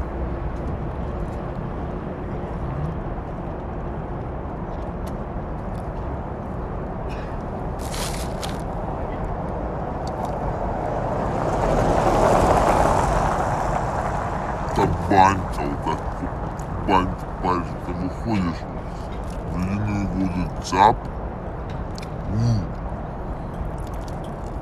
Ты просто ночью выходишь, брат, с отеля вот так.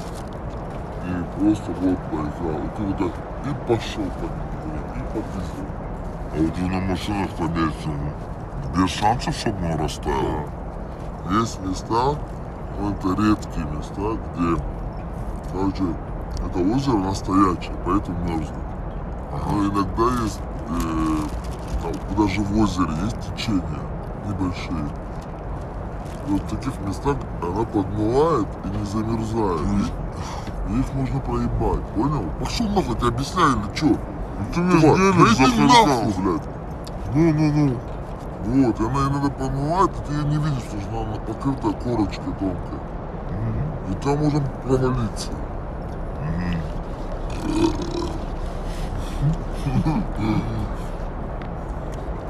Коллабу с Пэлом снимите. Какую? Паша Пэл. Да, я очень хотел.